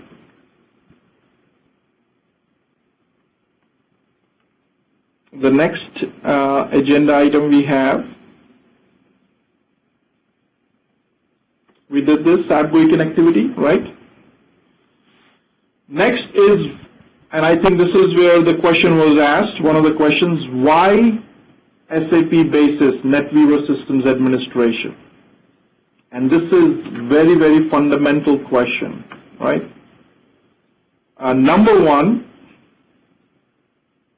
systems administration in SAP is called BASIS administration. Same thing, right?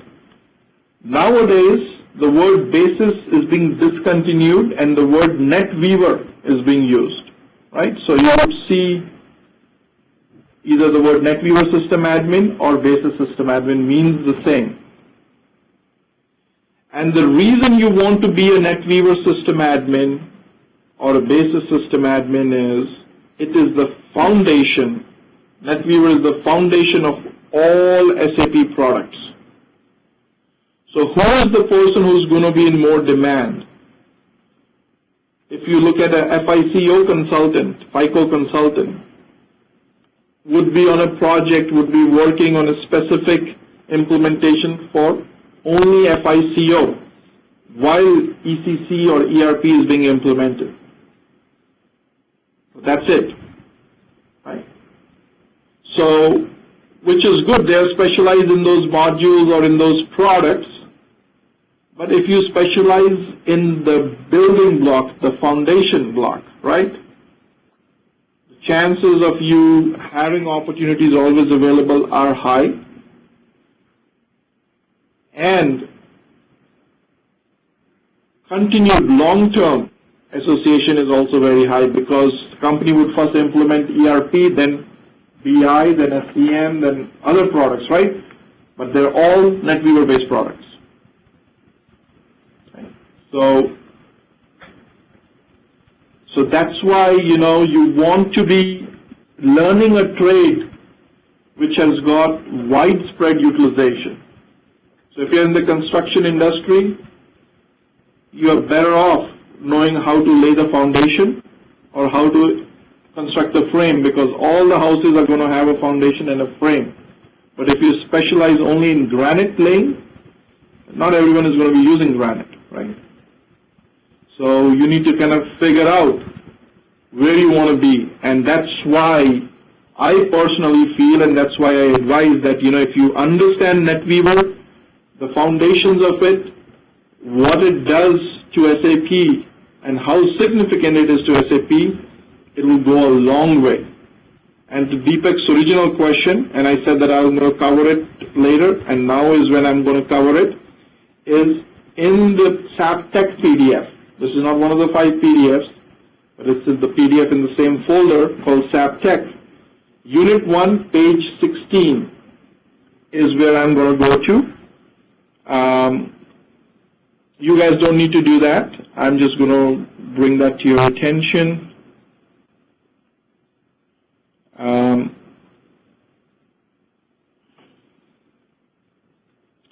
SAP Tech Fundamentals.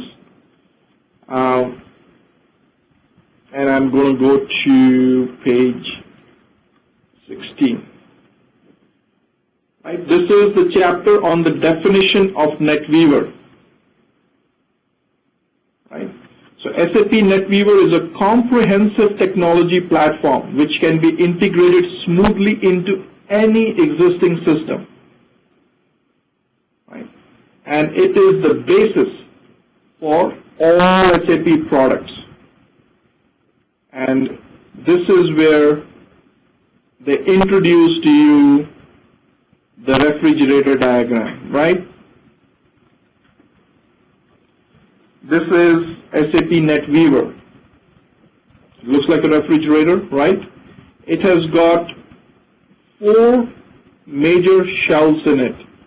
Application platform. That means a platform on which everything is going to run. Process integration. All business processes are going to run in this layer. Whether the business process is for supply chain, or the business process is for CRM, or the business process is for supplier relationship. All going to run here. Information integration. If you need to talk to each other, this is the layer which is going to help you. If you need to connect to me from portal, from any collaboration source, from a PDA, from SAP GUI, people integration layer. How the people will connect, how the systems will integrate, how business processes will happen, and which platform am I going to run on. Right? It's a framework. The bottom piece is where we spend most of the time, this piece. Right? So when I said I want to teach you the 2 stacks, ABAP and Java, J2EE is Java, right? These are the 2 stacks I want to teach you, because sometimes some products will use ABAP, some products will use Java, some might use both. And then SAP NetWeaver can run on various databases and various operating systems. And they have this layer of abstraction called DBOS abstraction layer. That's their kernel. So that kernel can run on AIX, on HP Unix, on Solaris, on Red Hat Enterprise Linux, on Windows 2008, Windows 2003, SUSE Linux, OS 400, mainframe, right? Can run on, from a database perspective, DB2, UDB, Oracle, SQL Server, MaxDB, now recently Sybase. So different operating systems, different databases you can run SAP on, right? So this is the most important component, right? This is where a lot of what we are going to do is going to be focused on. And on top of it, other products are built, right? Process integration, remember PI? This is PI. Master data management, business intelligence, enterprise portal, those products are coming into this layer. And in fact, the next page shows you different products of SAP make up which of these layers. So the web application server, most important, is this bottom layer. Right? Exchange infrastructure or process integration is this layer. Master data management is this piece. Business intelligence, knowledge management and portal and collaboration is all part of enterprise portal. And then multi-channel access is mobile infrastructure, what lets your PDA connect to SAP.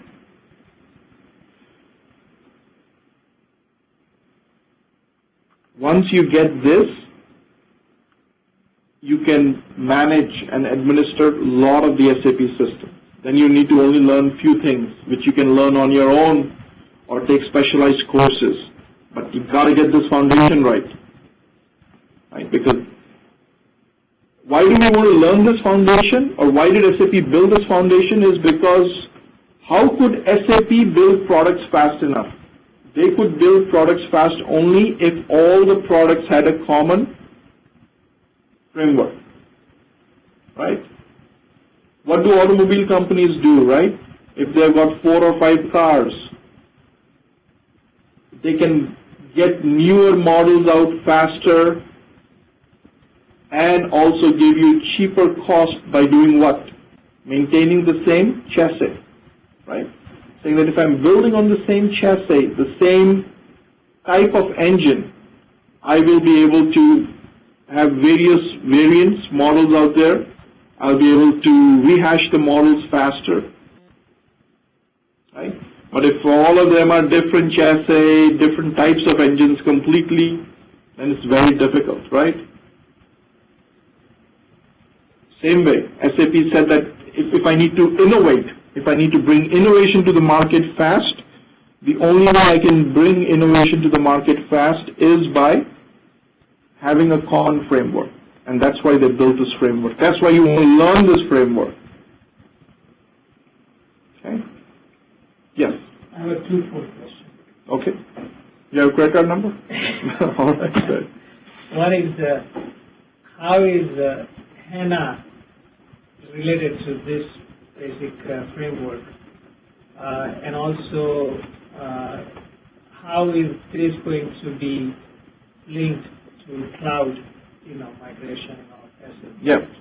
So the question Deepak is asking is twofold. One is HANA, which is an acronym for High Performance Analytical Appliance. How is HANA related to SAP NetWeaver? As the first question. And then the second question is that how is this related to cloud, right? So the first question is, HANA actually is sitting in this layer, DB OS abstraction layer and below. So in this layer, they don't show you the database. The database is somewhere here. And currently the database is, other than MaxDB, all of them are third-party databases. SAP, one of the key things they want to achieve is that their own database powers their own application, right? The moment they are able to achieve that, that's when they become the #1 DB manufacturer in the world and the #1 ERP application manufacturer in the world. And the homework I gave you was this, is that this is their goal, to be the #1 database vendor in the world. So that's one. The second thing about HANA is that it is not your traditional database. With so much information being processed and crunched in SAP, you no longer can do it if the data sits on a disk. And since memory has become so cheap, it makes sense to do what's called in-memory computing. So HANA, the word H, high performance, comes from being able to keep the data in memory and then do analytical processing on it first. Initially, it was introduced to only be the database for business intelligence, analytical. Now, the future versions of it will also do it for relational OLTP kind of applications. So that's where SAP is heading, is saying that I can give you one database which can do your traditional OLTP, online transaction processing, and performance-intensive OLAP, online analytical processing together, because we'll do it in memory. And that's where they're heading, right? Second, and so that's on the HANA side. So HANA is going to sit here. Second is, what about cloud? Now, cloud, even though it looks as if it's new, it's not new. What it just means is that you have installed your SAP system in a hosted environment, and that hosted environment is provided to you simply by giving a credit card number and saying that I want this server with this capacity delivered to me right away, right? And what we have done is we have installed an SAP on Amazon Web Services, and I told you guys that it's out there. So here it is.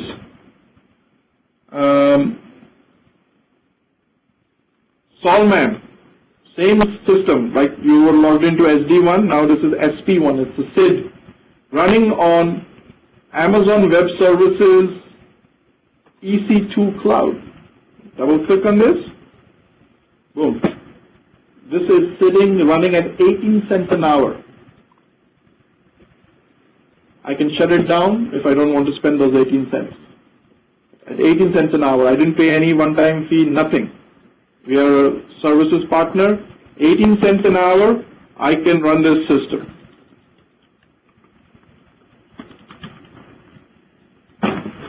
On Amazon Cloud. And for those who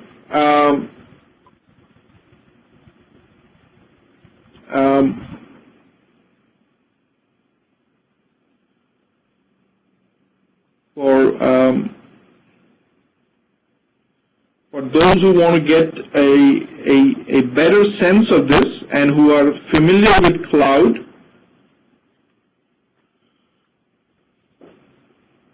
and this is just going to blow you away, what you're going to see now.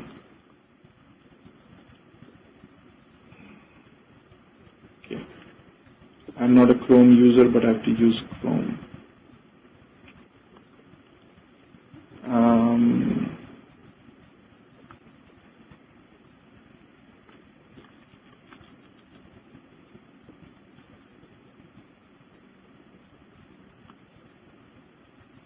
This is the console for Amazon Web Services.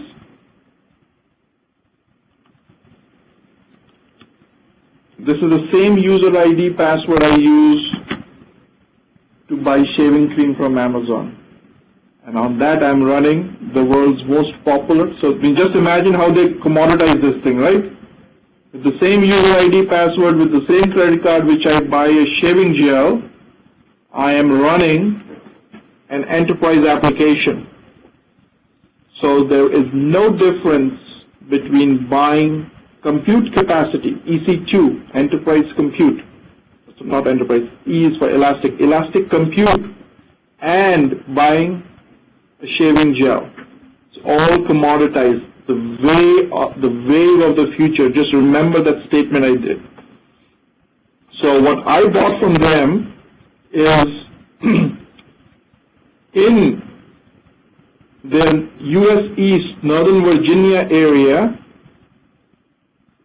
which has got 4 high availability zones, I asked them, give me 3 instances, 6 storage devices, 1 security key pair, 2 backup devices, 1 public IP address.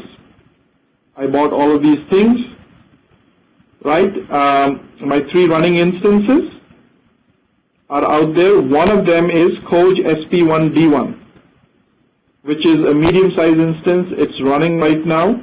That's the one I connected to. KHJ SP1D1. KHJ SP1D1. This particular instance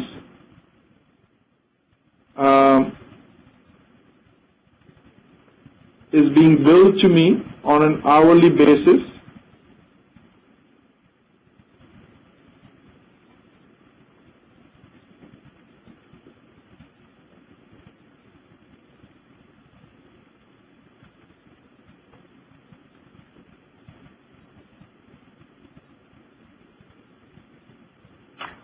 I lied. I have a question. I lied, it's 19 cents an hour, not 18 cents an hour, right? So just look at how they bill per I/O, per alarm, per instance, per gigabyte of storage, right? So what this has given you is that pay as you go, right? You use something, you pay for that, you don't want it, shut it down. Right? So that's one of the reasons I wanted to show this to you. Very, very unique. Not all companies have this capability. We are a partner with AWS. That's why we were able to do this. Yes, please, on the question. There's a question remotely, I guess? No? Yeah, Jay, this is Navneet. I just wanted to ask you the reason why you did that.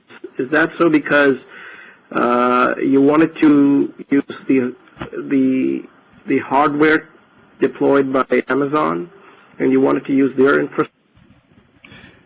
Yeah, the reason I did that is because if I use my own hardware, number one, I need to buy it, so I've got the upfront cost, right? And once I buy it, I've bought it, right? It is lease versus buy, and the lease is on the hourly basis. It's like tool rental going into Home Depot, right? Things which you don't need or you need only for a shorter duration, you want to run it on the cloud, because in the cloud it is elastic. I can grow it on demand, I can shrink it on demand. It's on demand elasticity. That's why they call the whole platform EC2 Elastic Compute Generation 2.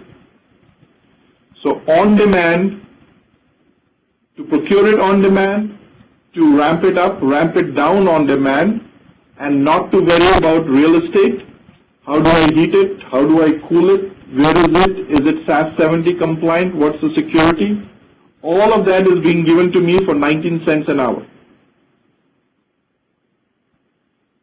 Those are the reasons. And did you look at other options? For example, Dell is also offering those kind of services.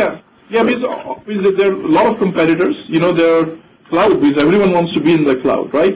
Amazon Web Services, from a certification standpoint, at the AMI level, is the only certified solution from SAP. That's why, right? So you also need to make sure that whosoever is providing that web service has the SAP certification as well. Now, if they are only providing at the hardware layer, certification is not required, right? You're just renting like Rackspace, right? Or Dell or Rackspace. You go to rackspace.com. You're only getting Rackspace. You just say, I want a rack with blah, blah, blah, you know, out there. It could be your own hardware sitting on their rack, or it could be their hardware sitting on their rack. So number of solutions. AWS is, you know, years ahead of the others. That's the analysis we did internally when we went for their certification. Is Deepak, any question? So, in addition to the hardware, you also get the whole, slew of SAP software modules. No. Software has to be yours. Software has to be. They give it to you till the OS level. So in that 19 cents, the cost of the Red Hat operating system, the actual infrastructure, the networking components, the real estate, the HVAC, physical location is what I'm paying for. Above the OS, it's all mine. So you have to install those components in yourself? Yes. So my initial two questions were related to the career, opportunities, once the cloud takes over, would be that my concern was that would there be a need for, a lot of these other components? Yes, twofold actually, but very good question that, would you need administrators if everything is going to run on the cloud? Well, the answer is, who's going to run it on the cloud? It's the same administrators who were running it either on the on-premise data center or on an outsourced data center, now on a cloud data center. That's why, even in this training course, we have introduced both. We have got an on-premise, right? Saraswati is on-premise. Coach SP1D1 is on the cloud. In both cases, I had to do an install. In both cases, I have to administer it. In one case, I don't need to go to the server room and worry about anything server room downwards, right? In the other case, I have to worry about that, right? So that's where the difference is. And not just that, just like the COBOL programmers thought that their jobs were gone, but they made the most money in 1998, 1999, and 2000 was why? Because their skills were required to do the migration. So who does? Basis architect, basis admins migrate the systems from on-premise to cloud. Very, very basis intensive activity, because in the act of doing so, you are doing an OS and a DB migration. Okay? But more to come on that space. But the answer is that, and how come is it OS to make basis administrators more in demand, contrary to popular belief, at least my thought process. Okay. So, once it's implemented in the cloud, will there still be demand for basis? Yes. So 5, 10 years down the road, it's already everything in the cloud. Yes, because see who's running this cloud, right? Installation still needs to be done by the basis admin. The administration still needs to be done by the basis admin. Security work, performance tuning, all of that is still being done by the basis admin, right? The activities which are being removed is what the SAN administrator did, right? What the OS administrator did, what the data center operators did, right? You don't need anybody running around with the tape cartridges, putting it into the ATL library, etc., right? The high-end activity, being closer to the project team, being closer to the end user, and administering the application still remains. In fact, becomes the key area, because now it is the basis admin coming in, and here is the beauty of it, right? It's the basis admin coming. Did I close it already? No, Chrome. The basis admin coming in and saying, oh, by the way, I need to launch another instance. You don't need to go to procurement process. I need to launch another instance, and it needs to be a Red Hat Enterprise Linux, 64-bit. Where do I want to put it? Maybe 1B. What size do I want it? 2 cores, 4 cores, 10 cores, right? Free tier. Continue. Right? What kernel do I need? What RAM disk ID do I need? At this point, if I say continue, it's going to actually create it for me. My credit card is going to be charged on the hour. In 30 seconds, I'm going to have a running Red Hat Enterprise Linux. right? So that's the beauty of it, right? That's the beauty of it. Who is doing this? You have taken, you made your application admin with the ability to build everything below him or her. Again, I'm digressing because I like this stuff. So let me move back to my... No, but does that mean that you don't need much of Unix knowledge or Linux knowledge from an OS standpoint, because that's not your baby anymore? You just do SAP and just focus on that. You need that knowledge, but right, less and less of it, right? Because now you have an image.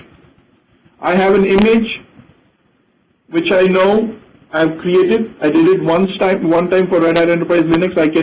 It's cookie cutter, right? I don't need to present storage to it. I don't need to know how storage is presented, how is it connected to the ATL, how is it networked, right? All of that Amazon is giving to me. And all of that Amazon is giving to me. So that's the piece which... But you're going to get tech support from them directly, right? Yes, yes. Right, and they are hiring engineers, right? They are hiring engineers. Some of them SAP savvy. Right, but my question exactly is that they're responsible for the OS and the hardware. So you just have to have your SAP knowledge. Hardware and OS-wise, they're still going to help you, right? They are not responsible for the OS. They are only responsible for the virtual image, right? But if your operating system is not behaving, you're not secured it, or you have to create file systems, or you need to patch it, your responsibility. What they are saying is that we have provided you with like a VMware platform, right? Like VMware platform you would install in-house. They have given you an Amazon platform called EC2 running at their premise, right? And you can virtualize anything on it. But within that virtual environment, right, the OS is your responsibility to manage that OS. But what you're managing is the true operating system. You're not managing, the hardware aspects of it, right? How is storage presented to it? How is network presented to it? How am I, where's the fiber cable coming from? Is it ventilated? Is it air? Yeah, just the application layer, right? Yes, OS and the application layer and above. All right. And is this open to consumer segment as well, or just SAP? Yeah, it's open to consumer segment, yeah. And I think that's the question being asked, who was asked, Jaydeep. Do I have to be a partner to register with SAP? No. You only need to have a credit card. That's cloud. You only need to have a credit card. All right. Very, very, enticing, right? Now, actually, this was a good segue into SAP technical architecture, which we are going to cover next. Again, since we digressed somewhat into AWS, I'm going to reduce the amount of time we are going to spend in this technical architecture today so that we finish on time. But we will come back and we'll pick it up from where we leave. And what we're going to focus on is TADM 10_1 Unit 3, right? So let me bring it up.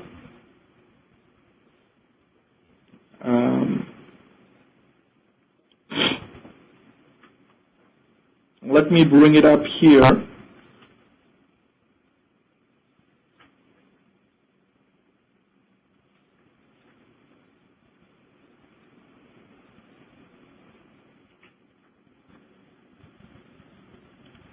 TADM 10_1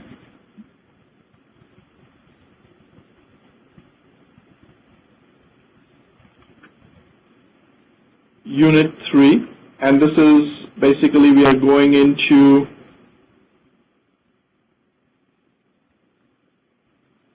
SAP kernel, right?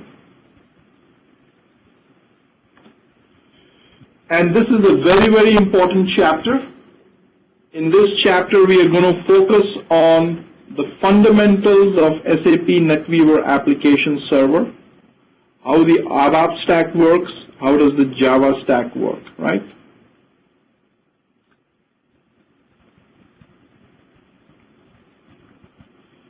We are all aware of the client-server world, right? The hardware-oriented view, which is essentially client and server, are two separate machines talking via a network. Very simple, everyone is aware of it. If not, you would now, right? Physically two different machines. But that's the hardware-oriented view of it, right? There's the software-oriented view of it does not rely on the fact that they are two separate machines. They could just be two separate processes on the same machine, as long as one, the client, is the requester of information and server is the provider of information, right? Request a service, provision of a service. Right? That's the software-oriented view of client-server technology.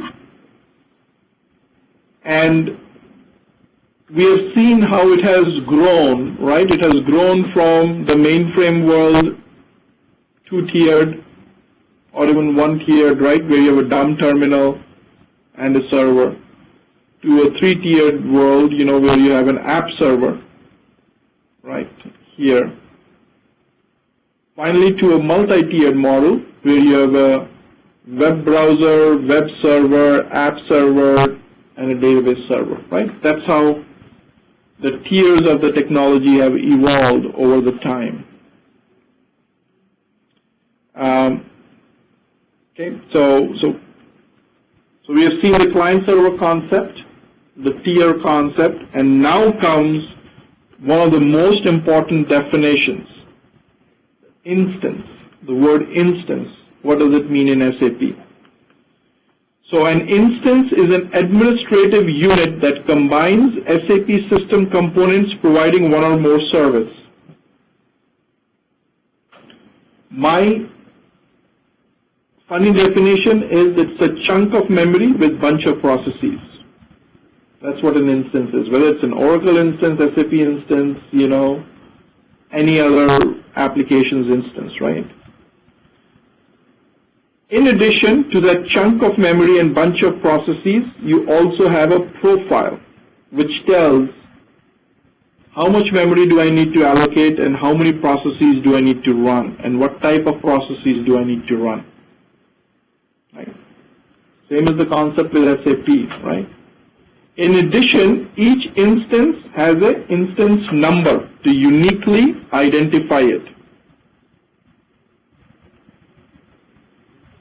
In the SAP world, an SAP instance and an SAP app server means the same thing or is used synonymously. Where instance is the software way of looking at it, app server is the hardware way of looking at it. Right? So here is an example of a typical SAP system. This is one SAP system. It has got a database, and it has got, as shown here, 4 instances. One of them is the central instance, and we'll talk about what makes it central. Another one is a central services instance. We'll talk about what makes it central services. And then there are 2 dialog instances, basically your ability to scale out.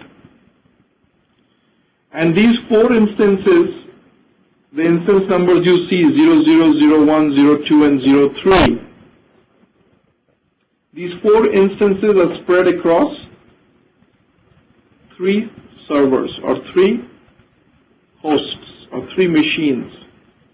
That means one machine, if there is resources available, can run multiple instances, right? There is no issue with one machine running multiple instances. And then you can connect to it using SAP GUI or web browser. Right? So you can connect using SAP GUI, which we all did, or using web browser, which we could do as well. central instance has got a unique attribute to it. The central instance of SAP is distinguished by the fact that it offers services that no other instance of the system offers. Right? It offers certain services which others do not offer.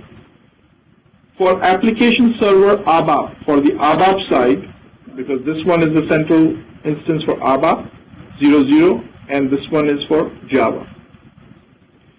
For application server ABAP, these are the two services which only the central instance offers, called the message server and the NQ service.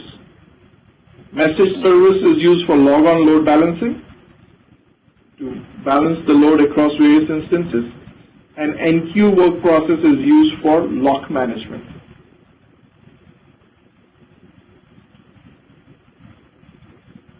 For the AS Java, for application server Java, you recognize the central instance if you have the software deployment manager running there. In addition to, on the Java side, having the message service and NQ service for Java as well available, right? So, the central instance for the ABAP requires only message server and NQ. Central services instance for Java requires message server, NQ, and SDM, software deployment manager. All other instances are typically simply called dialog instances, like here, 2 and 3, to just scale. If you run a system with only the central instance, no other instances, only the central instance, it is called a central system. That means running minimum, only with one instance, right? No scalability.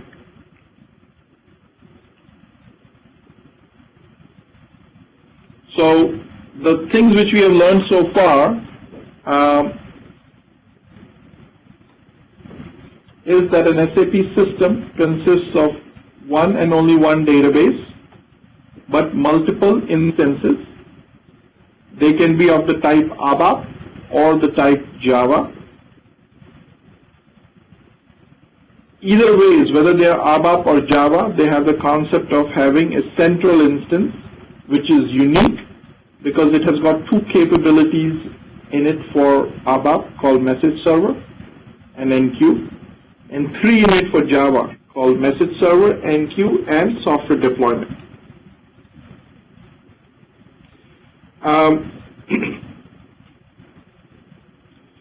Then comes the concept that if you do have multiple instances, how are those instances all running in unison as one single system?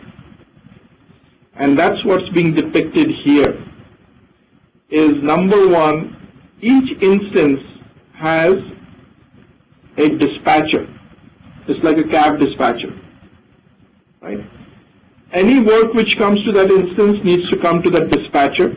The dispatcher will look at the type of work it is and then pass that work to that type of work process. Whether it's a dialogue work process for interactive workload, background work process for batch workload, NQ work process for lock management, update work process for database updates, spool work process for printing. You give the workload to dispatcher, dispatcher looks at the type of work it is, and then dispatches the workload.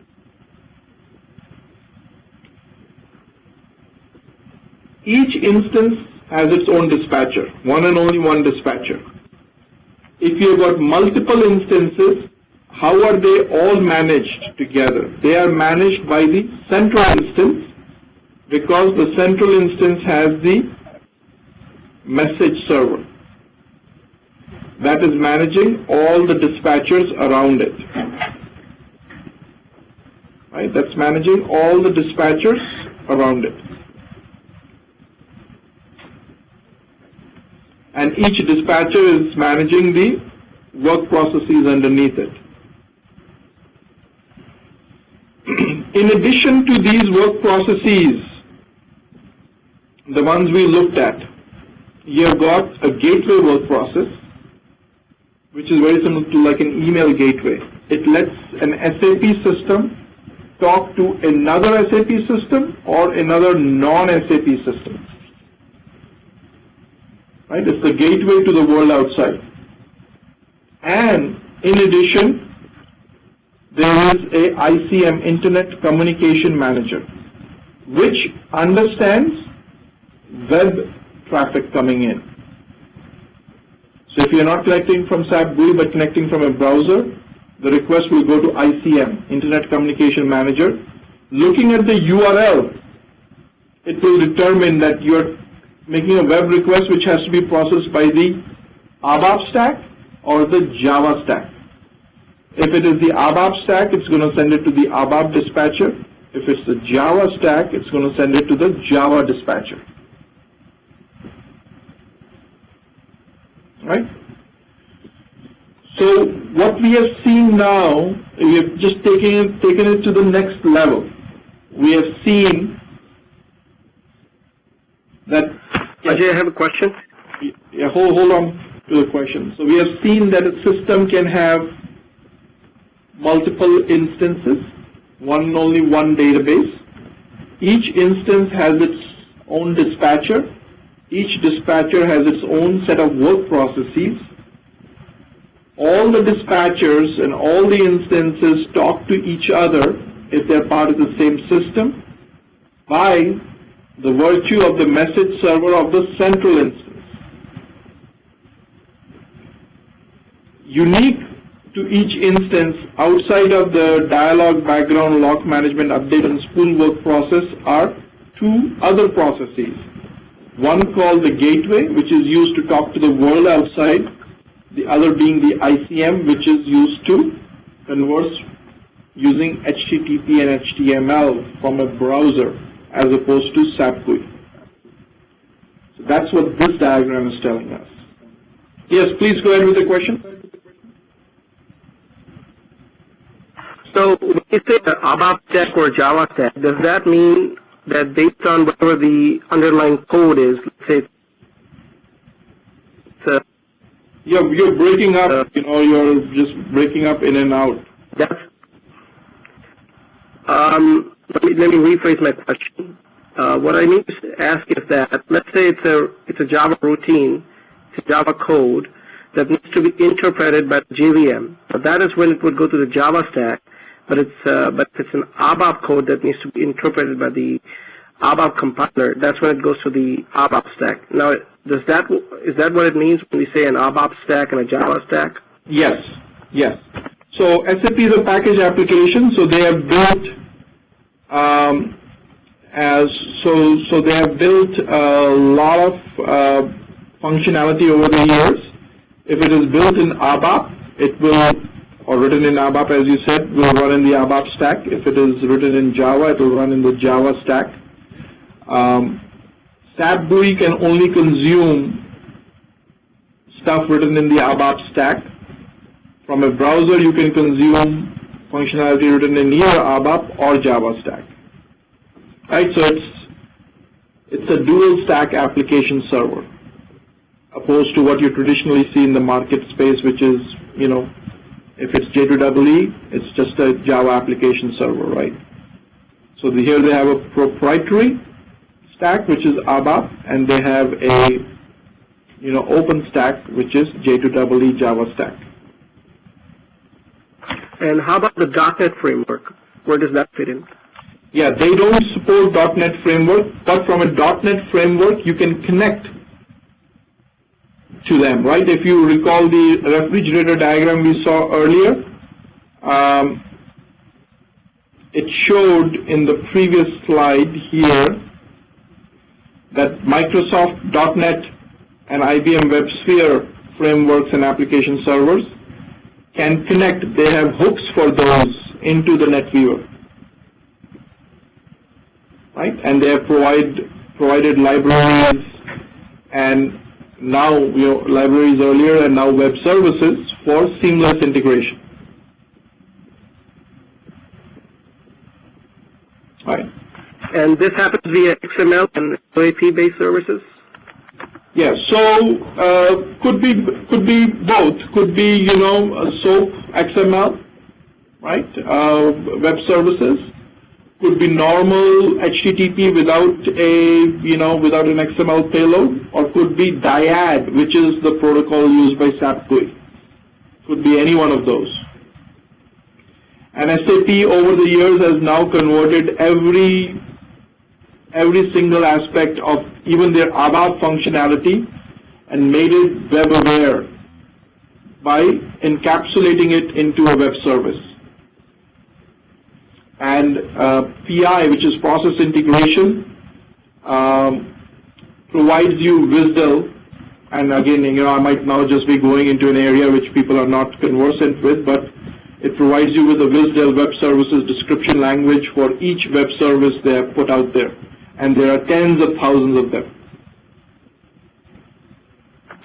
So as a basis admin, do you need to know XML and WSDL as languages?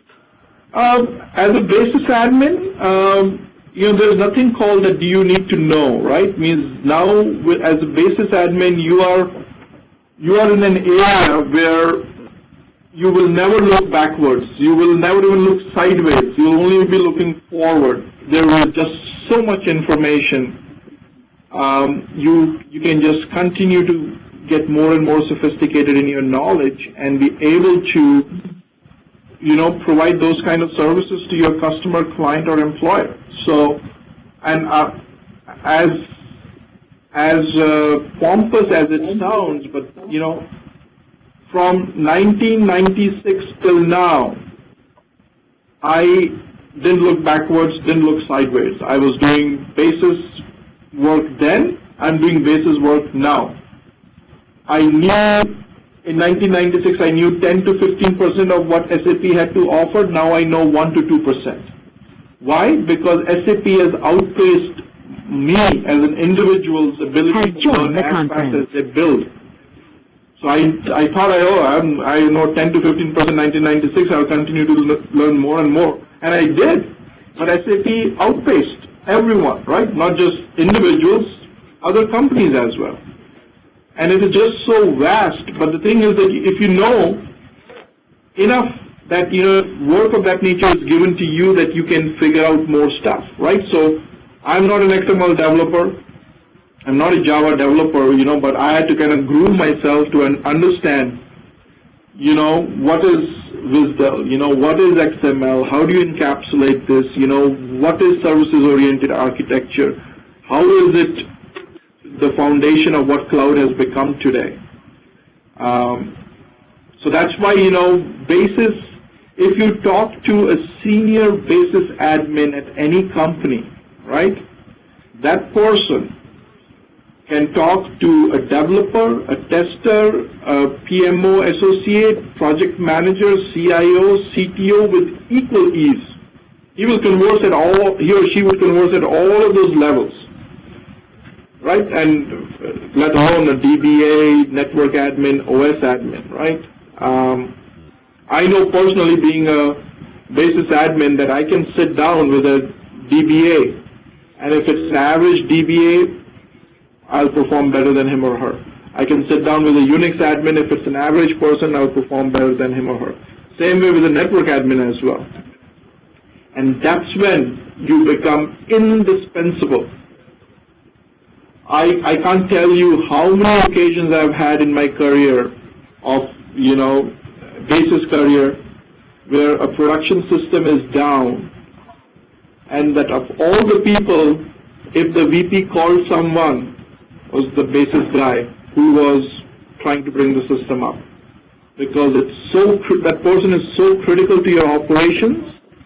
It's almost like tractor trailers are jamming up in your loading dock when your system is down, right? The whole company is coming to a screeching halt. I've been on countless occasions, a CIO, a CTO, a VP is calling a consultant, a basis consultant, saying that, where are we, how are we going to get this resolved? Very, very pivotal role. Okay, moving on.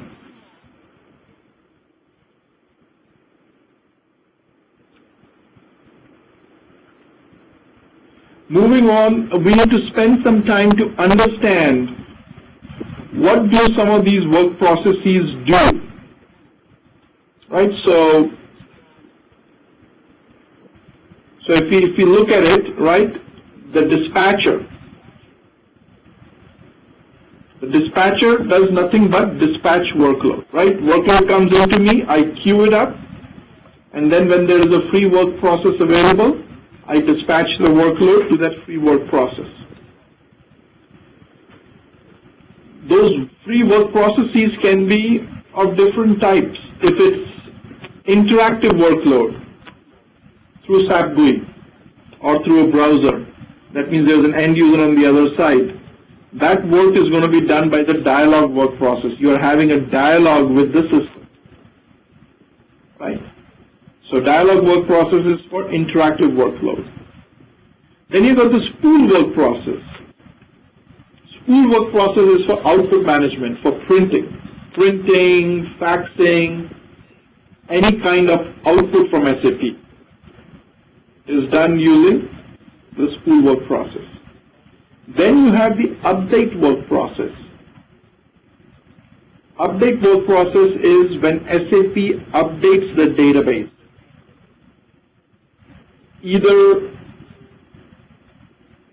synchronously or asynchronously, and SAP can do both, and majority of the time it does it asynchronously. That means even without writing it to the database table, it will tell the end user that order number 123 got created. And it does it for a very, very significant reason, performance. Because behind SAP's architecture, every single line of code, every single design criteria, performance is forefront.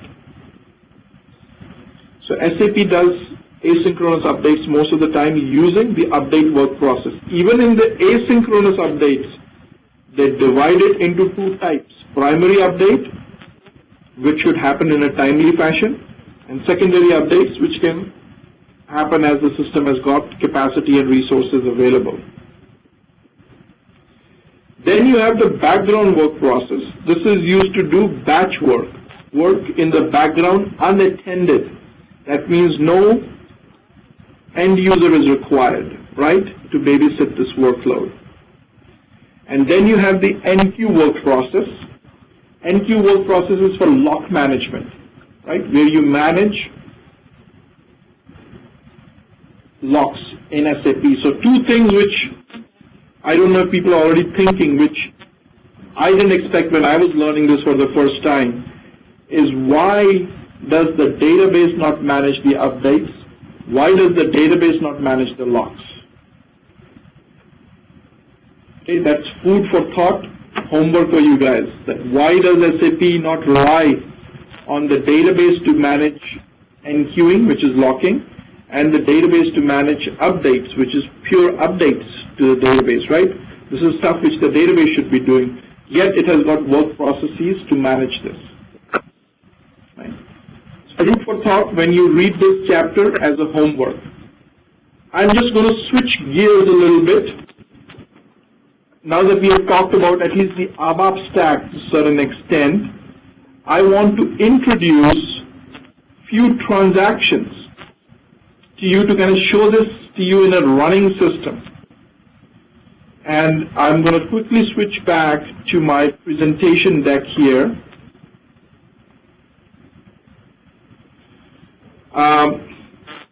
And I'm going to introduce few transactions.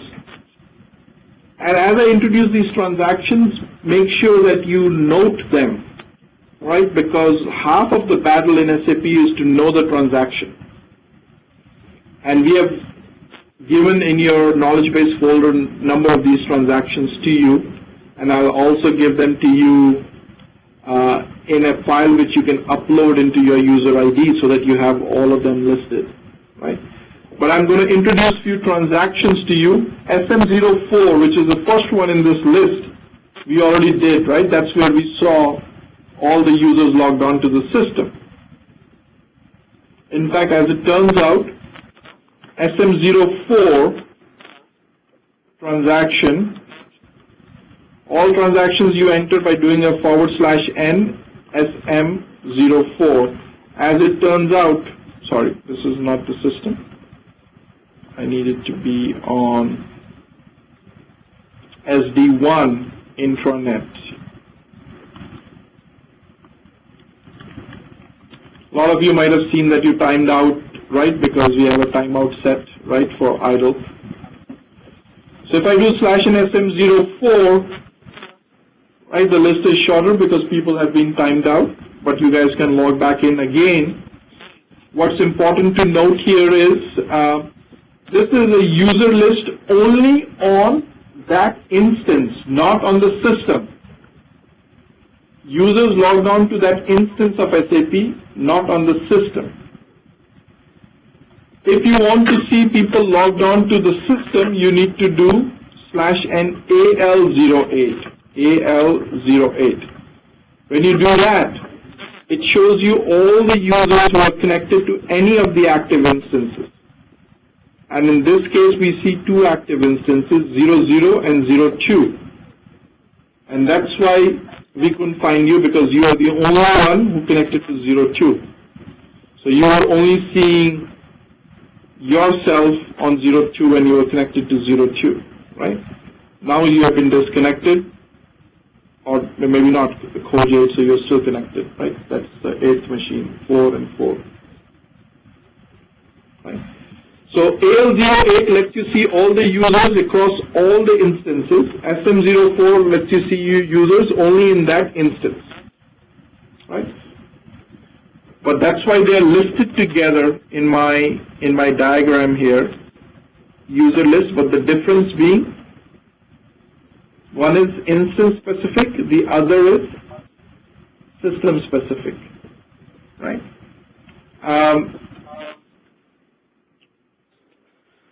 So, quick question. When you say you're looking at logged in users, people are logging into the central instance, right? Is that where people log into?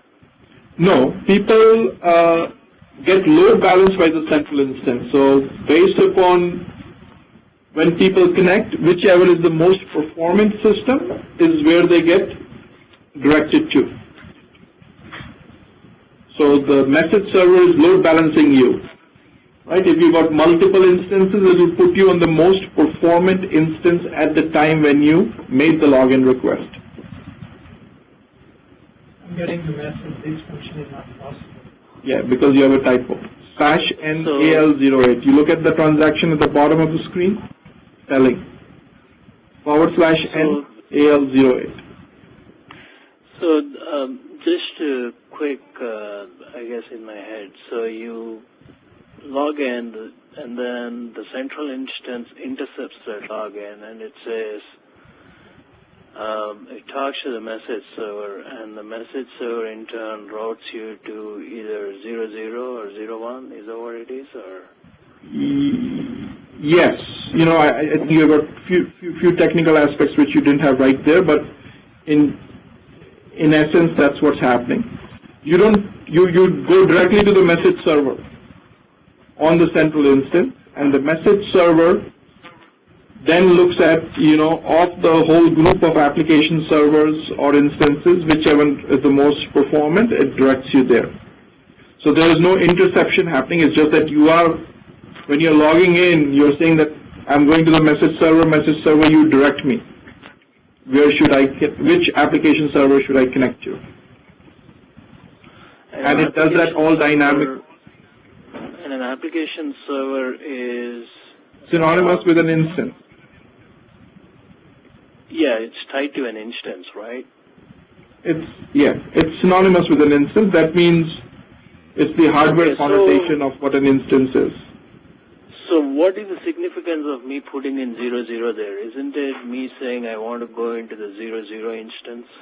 Yeah, 00 instance on the central instance is the message server. Oh, okay. And what is the actual instance? Is that also 00? Yeah.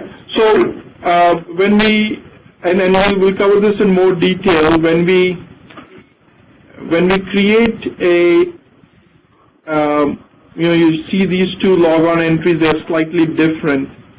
When I create this logon entry, I'm not using load balancing because I'm simply saying go to this instance, right? In this case, it happens to be a server which has got only one instance called the central instance, right? So it's immaterial.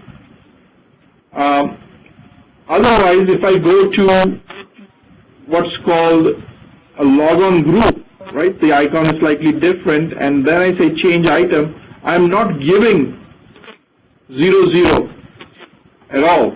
I'm just saying go to this message server, and the message server is saying that, oh, by the way, 02 is the most performant at this time. Right? So I'm in this logon C, you don't even have to give the system number. It's grayed out. Message server is determining what it is. And we will create one of these and you will see for yourself how is the logon load balanced logon pad entry different than just hard coding it, going to a specific instance like 00.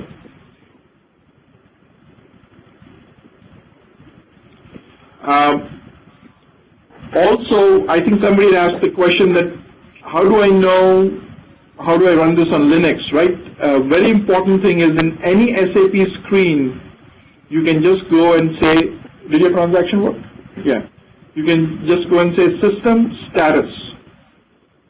If you say system status, it shows up this screen, which is very, very critical screen because this is where it tells you who you are,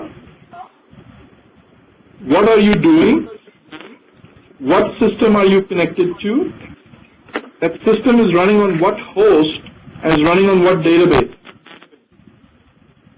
As a basis admin, the very first thing you will do on any system if you want to know what is this, is you will do system status. So this tells me that SD1 is the system ID, SD1, right, which I'm connected to. I'm logged in as Dhingra A. I'm running AL08. Behind the scenes, this is the program. It's an SAP Solution Manager system, Unicode enabled. It's running on Linux. Linux is running on i386, that means Intel. The server name is Saraswati SD100. So host name appended by the SID, appended by the system number is the unique identification of that instance. It's running Oracle on the same box, right, Saraswati. Oracle release is 10G. System is SD1. Oracle SID is also SD1, right? I can click on this little icon here called Other Kernel Info, and this gives me more details about the specific kernel of SAP, the specific kernel details of the database, IP addresses, kernel at the Linux level. Okay. So very, very important menu choice for a basis admin to know. Right.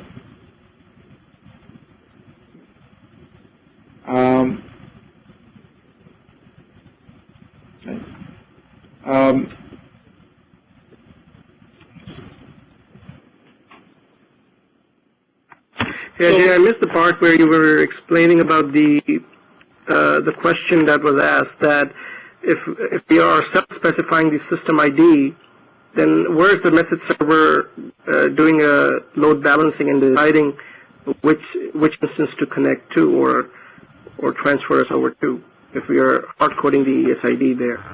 No, well, I think you're confusing. There are two terms: system ID and system number. System ID is like SD1. You have to always give that. System number, if you give a system number, that means you are hard coding. Then you're only going to that specific instance. If you do not give the system number, but instead give the message server host name, then the message server is determining what the system number is. Right, so two different things, right? If we briefly look at it here, this is a non-load balanced entry. If I say change item, maybe I'll pick up the one for Saraswati here, which is right here, this one. If I use this, I'm giving the system ID, I'm giving the host name, and I'm giving the system number. I'm hard coding, right? It will go to 00 on Saraswati, right?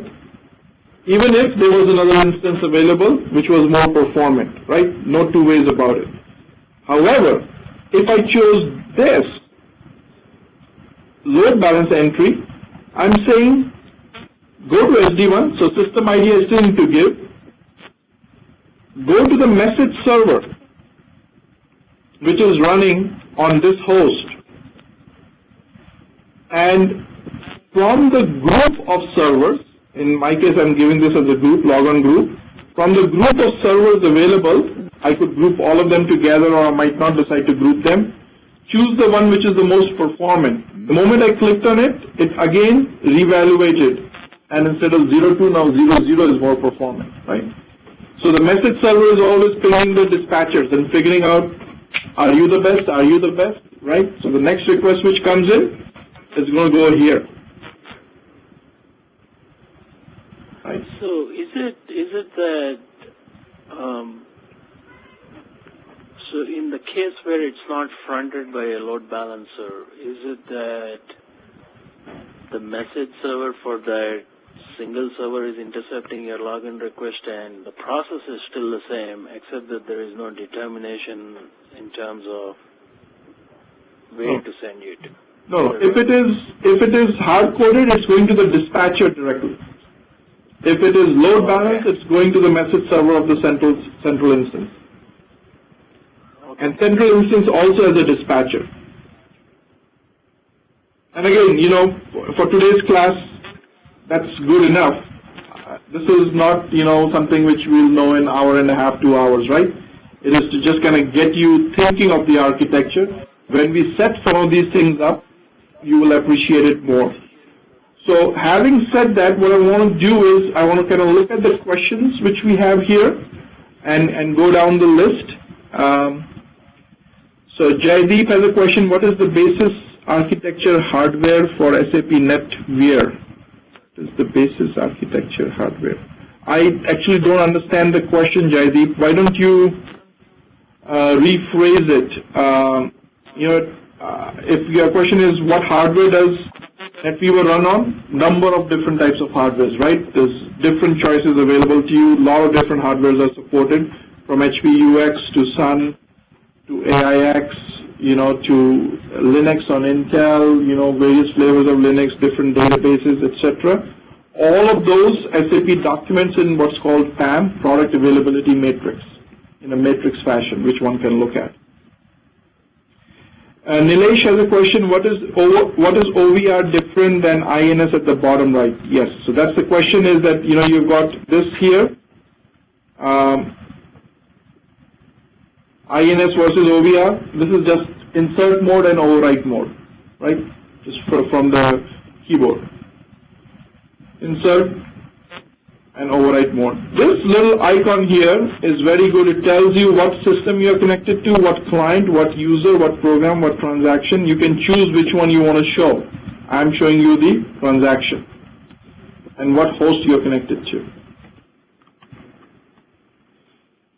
Hopefully that answers that question for you, Nilesh. Samuel's question is, will you cover OSDB migration and upgradation? In the regular course, we talk about the upgrade. We don't do a hands-on exercise for the upgrade. For a course of this nature, doing a full-blown OSDB migration is outside of the scope because it's very complex. But we do share documentation and the procedures on how to do an OSDB migration. And if a specific individual, Samuel, if that's important for you, then we can have an offline discussion where I can provide you with more details for OSDB migration. I've done lots of them in the past. Raja, you had an error downloading and you were getting an error, and as I told you, send me the screenshot, send it to the Yahoo group, I'll help resolve it for you.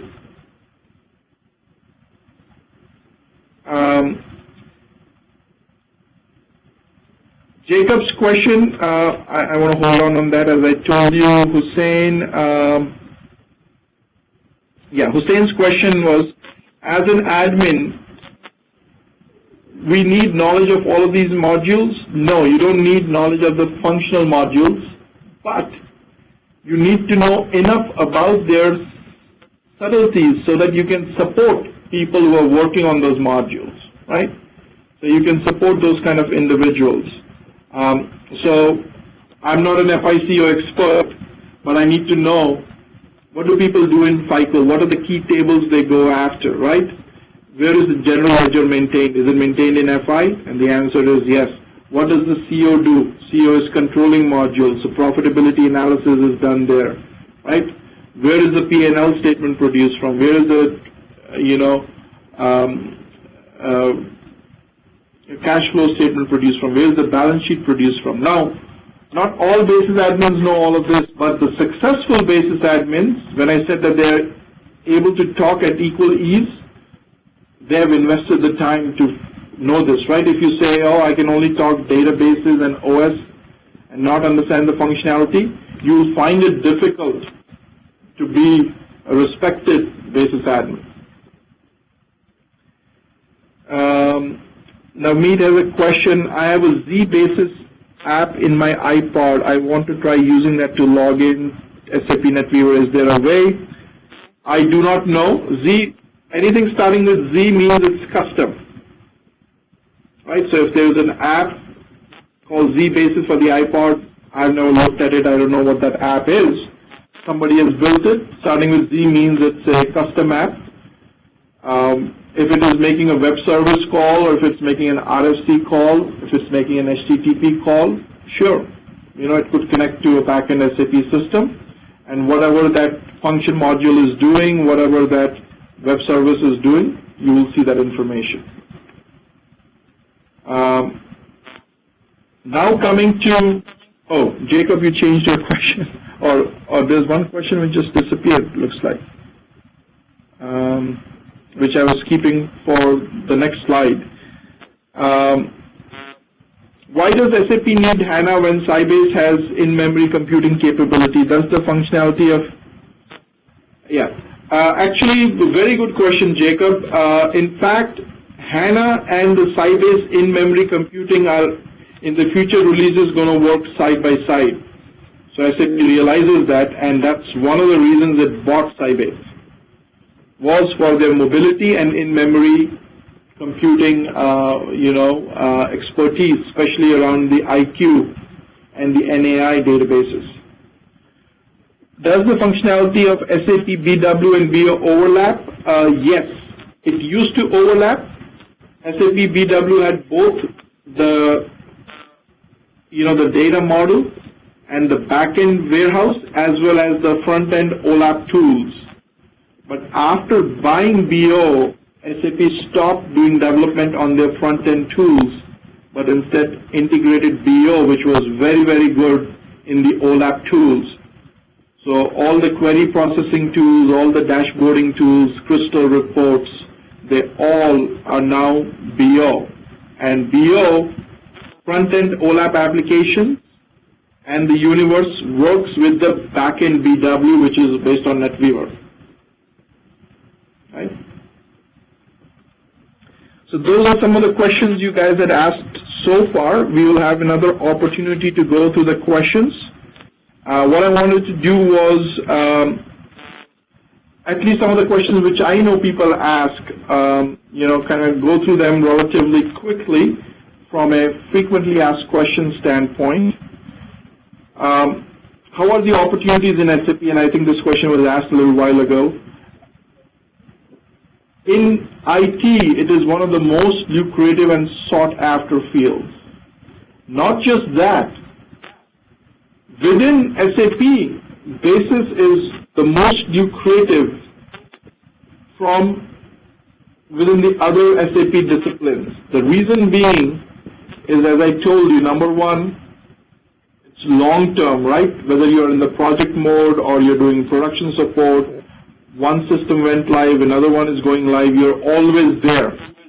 And especially if you're doing consulting, it lends itself to a lot of overtime hours, because a lot of the work you do is late in the evenings and on the weekends, right? And a lot of it you can do remotely. So if you're a good independent consultant, you can be working on multiple client assignments simultaneously. Has left the conference. And you know, most of our trainees, right, within a matter of few months, right, as long as they're engaged in it, right, and participate in the KPSO program, are able to find an assignment to move on to. Right? This is from opportunities in SAP standpoint. Do you provide any certification? We ourselves will give you a certificate at the end of the training. However, we do prepare you for the actual SAP certification, the one I showed you, right? CTADM 50 or 51_70, right? And I spent some time kind of showing this to you. Do you help with placement after the course is done? Yes, most definitely. And that's the whole purpose behind our coach placement service offering, right? And as I told you, our model is vertical integration. You know, from training, recruitment, grooming, deploying, and retaining the individuals, right? That's what we pride ourselves in. Do you provide remote access to the servers? Yes, 7/24. You have seen, you're connected to it. You can continue to connect to it. How do you attend the SAP classes remotely? Through live meeting, right? You guys are all using it. Everything is recorded. It's a good forum for you guys to ask me questions, for me to respond back to questions. You can do it orally over the phone. You can do it via text messaging, as some of the individuals have been doing. And most importantly, I can take ownership of your machine, and I can help resolve issues like we did earlier for the SAP GUI issue, right? Very, very important. How long after the training do I have access to the servers? You have it during the training, which is 2 to 3 months, right? You know, 2 months to be precise. If there's a long weekend, we won't have a class, so it could go longer than that. And then 3 months after that. Even after that, for a nominal fee, you can still have access, right? And sometimes we even waive that fee, because my goal is not to penalize you, but to make sure that you are able to learn and move forward. Those are some of the questions I had. Now, it's your turn, right? Anyone can ask questions. There are 2 questions out there. Navneet has a story there. How does one break into SAP with a lot of knowledge but zero experience when the market is only looking for consultants with experience? Also, I'm hoping to get a Australia and okay, yeah. Well, it is a catch-22 situation, you know, with experience versus knowledge. But our experience has told us over the number of years that as long as you associate with a consulting company which is able to give you some internship or some, you know, junior level work, even if you're doing it for a relatively small duration of time or for, you know, for no compensation, you know, you will build that experience, right? You will build it slowly, you know, either as an intern or part-time or, you know, just auditing and, you know, shadowing someone. That's how most of the people get into it. Now, if you've got other IT experience, if you're a database admin or a network admin, then it becomes easy that you're doing significant work in that area and you're doing certain things in the basis area and then grooming yourself, right? That's how everyone started, right? Nobody was born learning basis, right? So there are always mechanisms, right? Yes, you cannot break into the top echelon by saying that I've gotten trained. That's why more important for you to kind of bring to the table your expertise, and somebody had asked this question earlier, is you need to be certified. You need to be certified. Certification is more important before you get your first break, not after you get your first break, because nobody would care about certification after that. Before that, you needed to prove your mettle. The degree courses in ERP are good, but I can tell you this, they're probably more good in the functional side than on the technology side. The reason being, the technology is changing so fast that you really cannot have a curriculum based on it. Why? Because curriculums take years to be built, and by that time the technology is gone, right? So technology-based curriculums I was never a fan of, right? There could be a course or two, which could be an ad hoc course, a special course, you know, which somebody might be teaching as an adjunct faculty. But, you know, having a lot of experience in academia, I just know that for technology, it's very difficult to create coursework because it changes so fast. Many companies are outsourcing bases offshore from what I have heard. Is that true? Can you explain what the trend is? Yes. Everything in IT, right? There is a lot of outsourcing happening in all aspects. In fact, basis is probably the least. The reason being because the data centers are still in US, right? So if you are hosted in US, the tendency is still to keep the administrators close to, you know, where the data centers are, because there's still a lot of security concerns, there's still a lot of administration concerns, right? So even if it is happening, offshore teams, and you know, we ourselves have a big offshore team, they're being used for junior to intermediate level basis work, health checks, transport management, right, so on and so forth. Some other disciplines are fully transitioned to offshore, like ABAP programming. You know, I would say 80 to 85% of it's being done in India, right? Very little in US. Where in the US are the SAP basis jobs based? Throughout the country. I would say that a lot of them are on the coast, just like a lot of the population is, and then a lot of them in the Midwest, because that's where a lot of the manufacturing happens, right? So a lot of the big manufacturing companies are there. Is KPSO part of the training? No. KPSO is a separate service offering which you will have to participate in. Is the job outsource proof? There's no job outsource proof. The only thing which will make you outsource proof is continuing to invest in your education, in your career, and being ahead of the curve. Has joined the conference. So your advice, action plan for somebody who's changing careers to SAP basis: number one, newer technology, invest in your education, because the ROI, return on investment on training, education, is the highest. And there is nothing called outsource proof, because till there is parity, economic parity in the hourly rates, till that reaches, there's always going to be outflow of jobs. What you need to do is be on the forefront of newer technology, closer to the business community, would be my advice. In the job market, is your certification enough to get job, or mostly they require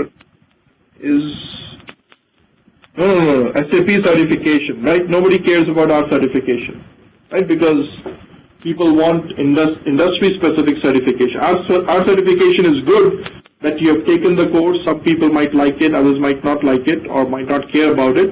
But our goal is to make sure you clear your SAP certification exam. That's where that's where you will feel proud of it, and I'll feel proud of it.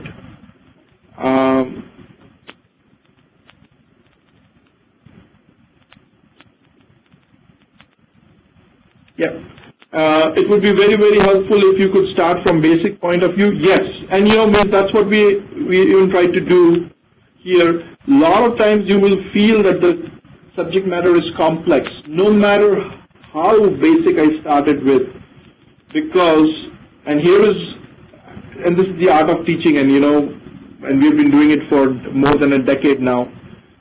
It is almost always beneficial to take the child and throw in the deep water.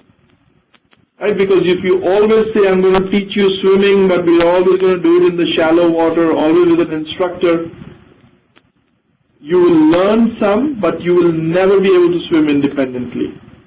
At some point, you need to kind of throw in the deep, right? And that's why the course you will see will go like that, right? It will start with basics, fundamentals, and then suddenly you will see, oh, this is very complex, but it is sometimes to inundate you, so that you know how deep the well is, how much you need to do, and to increase the steepness of the curve, right? The speed at which you're going to learn. Once you know that, oh, I got no option, your hands are going to move, your legs are going to move, and suddenly you're going to realize that, oh, I'm floating, right? And that's how we have set it up like that. Yep. In follow-up to Nitesh's question, yep.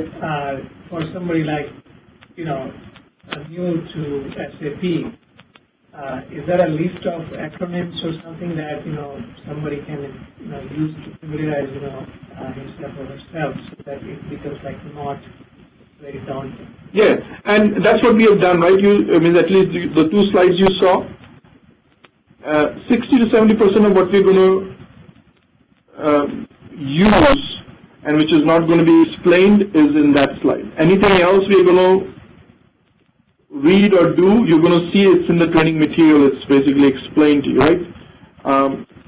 Transaction codes, yes, we have a list. In fact, for transaction codes in your, because more than acronyms, you're going to find, oh, where did this transaction code come from? So what we have done is, in the knowledge base folder, right, we have a PDF called Handouts, and in this PDF called Handouts, all the transaction codes are explained. Right, these are all the transaction codes. So you will see AL08 users logged on there, right? So it's a list to you. Same we have done with Unix commands for people who are not comfortable with Unix. Same we have done with VI commands if you're not comfortable with VI. Same we have done with Oracle architecture, right? Same we have done with table names in BW, right? Because somebody before Deepak asked that question. That's why it's there in the knowledge base.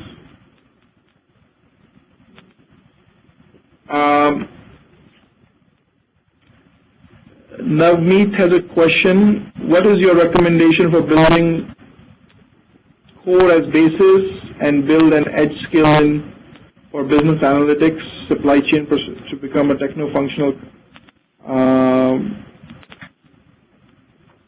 Yeah. Well, I would say one or the other. I think they're mutually exclusive.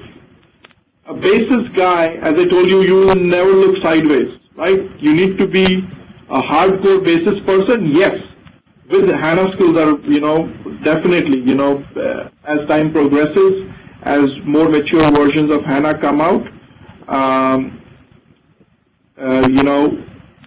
you have to, it's nothing different. A basis guy has to know HANA eventually, right? Now, whether to be a techno-functional consultant, that you need to decide. You cannot be both. If I'm reading this correctly, you cannot be a basis guy and a techno-functional person. You need to be a thoroughbred basis person because they will hire you for being a thoroughbred basis person, and they will groom you for that, and they'll pay you for that in-depth skill. Don't dilute it by knowing too many other things, right? You might know too many other things to help do your basis work, which is fine. But what I like to say is, in IT, you have to be jack of all trades and master of one, not none, master of one. That master of one is what's going to determine your salary and expertise. Jack of all trades is what's going to get you into the organizations, right? Because you'll be able to talk more fluently in interviews. So that would be my recommendation. Phillips, and from Nigeria.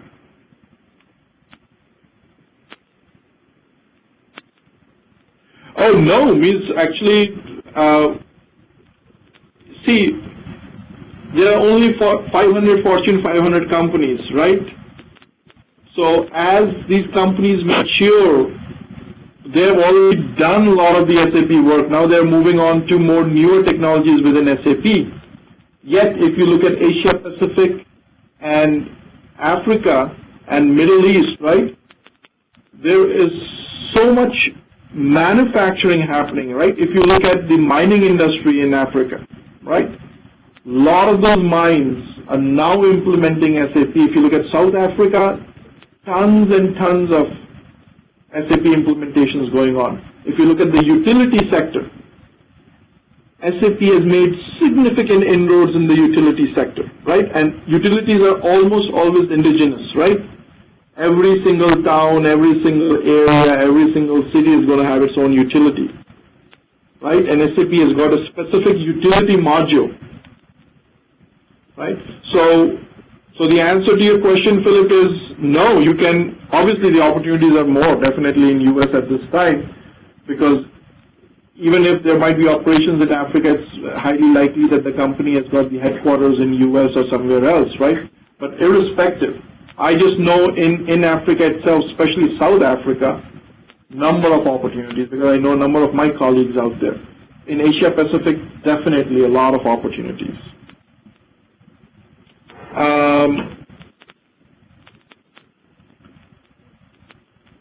Sergey has a question. Can you write for us the homework, please?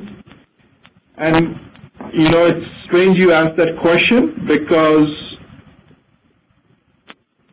based on everything I told you so far, you know, you would have almost guessed it, that I would have a slide even after this last slide, right? And that slide would be the homework slide. So here is your homework, so that everyone appreciates the fact that there is no free ride, right? You have to do the hard work. So the homework is, and I might have missed a couple of things which I've told you along the way, but you have to register at SDN, which is SAP's Developer Network, free, but you start seeing a lot of these things, you know, because it's jack of all trades, right? Master of one. Also, keep help.sap.com handy. This is SAP's public-facing website with all the help and all the information available. The good thing is that all of it is out there. The bad thing is it's a good reference source. It's not a good learning source. You cannot, it's now page 1 to page 10 and, you know, it's going in a specific direction. If you don't remember something, if you want to get details on something, you can go there. help.sap.com. There is SAP Service Marketplace. Unfortunately, at this time, only if you are an employee of a customer, employee of a partner, or an SAP certified resource, you can have access. So if you are none of these, one of them you can definitely become in 3 months, which is certified resource, and you will get this access from SAP themselves once you clear your certification. As I told you, ensure SAP GUI connectivity to SD1, right? So if it didn't work for you today so far, make sure you make it work, right, based upon the details I've said. If still you have an issue, send me a screenshot and I'll look at it. Use Yahoo Group. Make sure you have accepted the invite to the Yahoo Group and are receiving emails from the Yahoo Group. You have enrolled in it. You have put coachinc.com in the white list, yahoo.com in the white list. Last but not the least, the recording from today's session, the recording has been going on, right, for 3 hours, 14 minutes. The recording from today's session will be posted on the Yahoo Group by Monday. You have to review it, at least to make sure that you can review it, you understand how the technology works. That's the homework.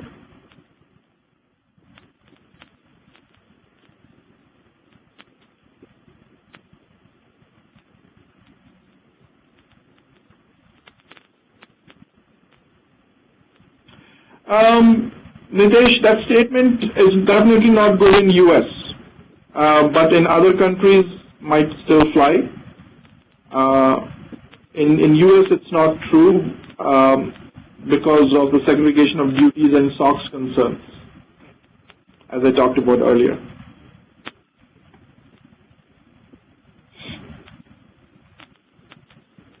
Jacob is saying,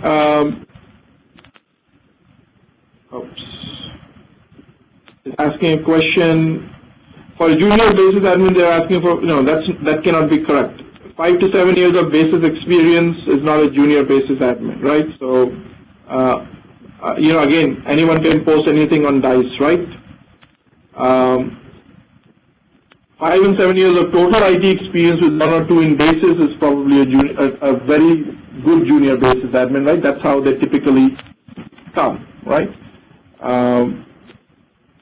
And again, I've almost always seen that people who are too focused on how am I eventually going to break into the market never ever break into the market, because they are not focused on the means. They're too focused on the end. You should have a goal, but it should have a goal only not to scare you, but to help you plan for it. So once you have a goal, you know this is what you need to do, but your focus should be on skill set. I can tell you, when we hire in India, even when we get people in US, how many times I have interviewed people who claim that they are intermediate to senior skill level. I ask them basic questions they don't know. Yet, how many times I have talked to people who are on OPT, but they have really mastered the subject. I better pick up a person who knows the stuff, right? And probably does not have 7 years of experience, because I'm paying for only 1 year of experience, 2 years of experience, but yet the person knows the subject matter. The beauty of IT is that the more experience you get,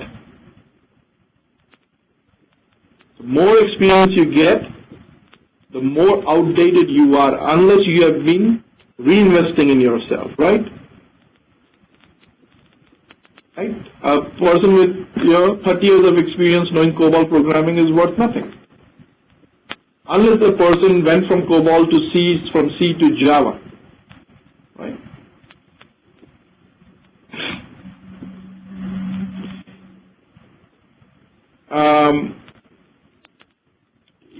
Nilesh's question, yes, I guess if Amol is willing to work on Saturday to upload it, yes. Typically he does it, he's a workaholic, so chances are high.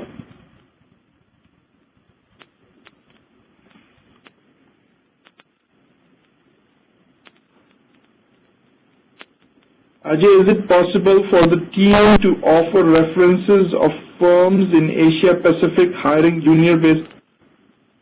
Yeah, we will, if a person shows merit, we will hire in India. If a person is in India, willing to work from Gurgaon, is able to complete this course successfully, is able to do the installation successfully, pass my interview, and the interview is not going to ask you your experience, going to ask you technology, and has cleared the certification, I will hire. Right? In fact,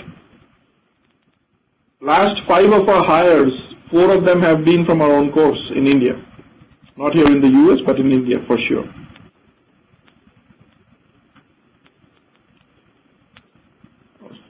A lot of questions.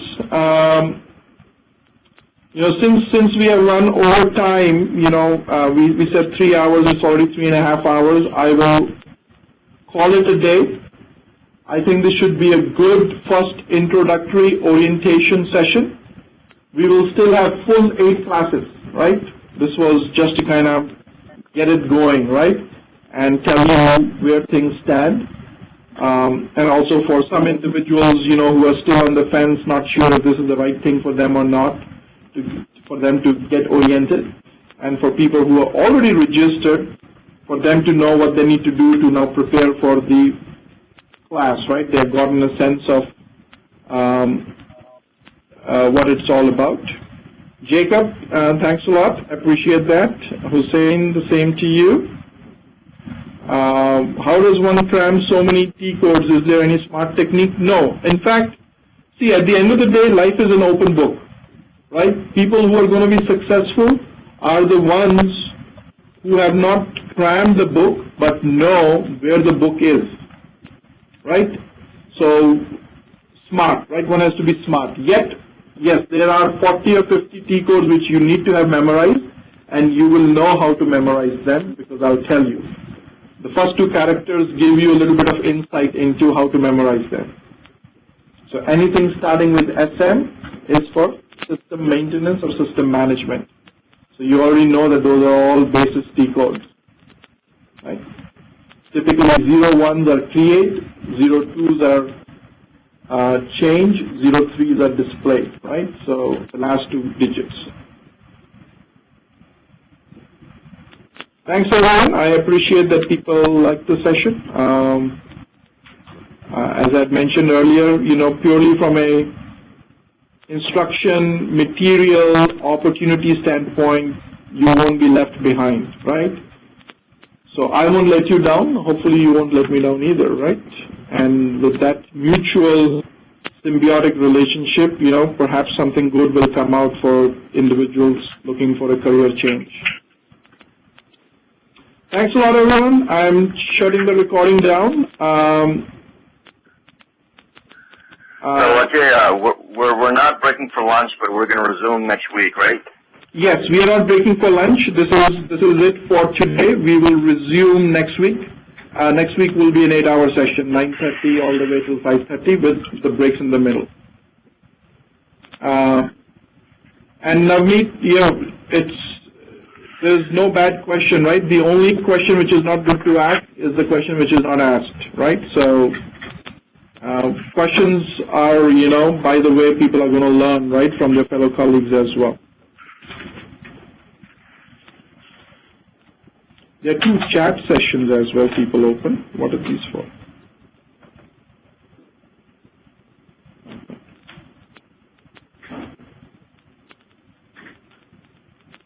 All right. Thanks, everyone.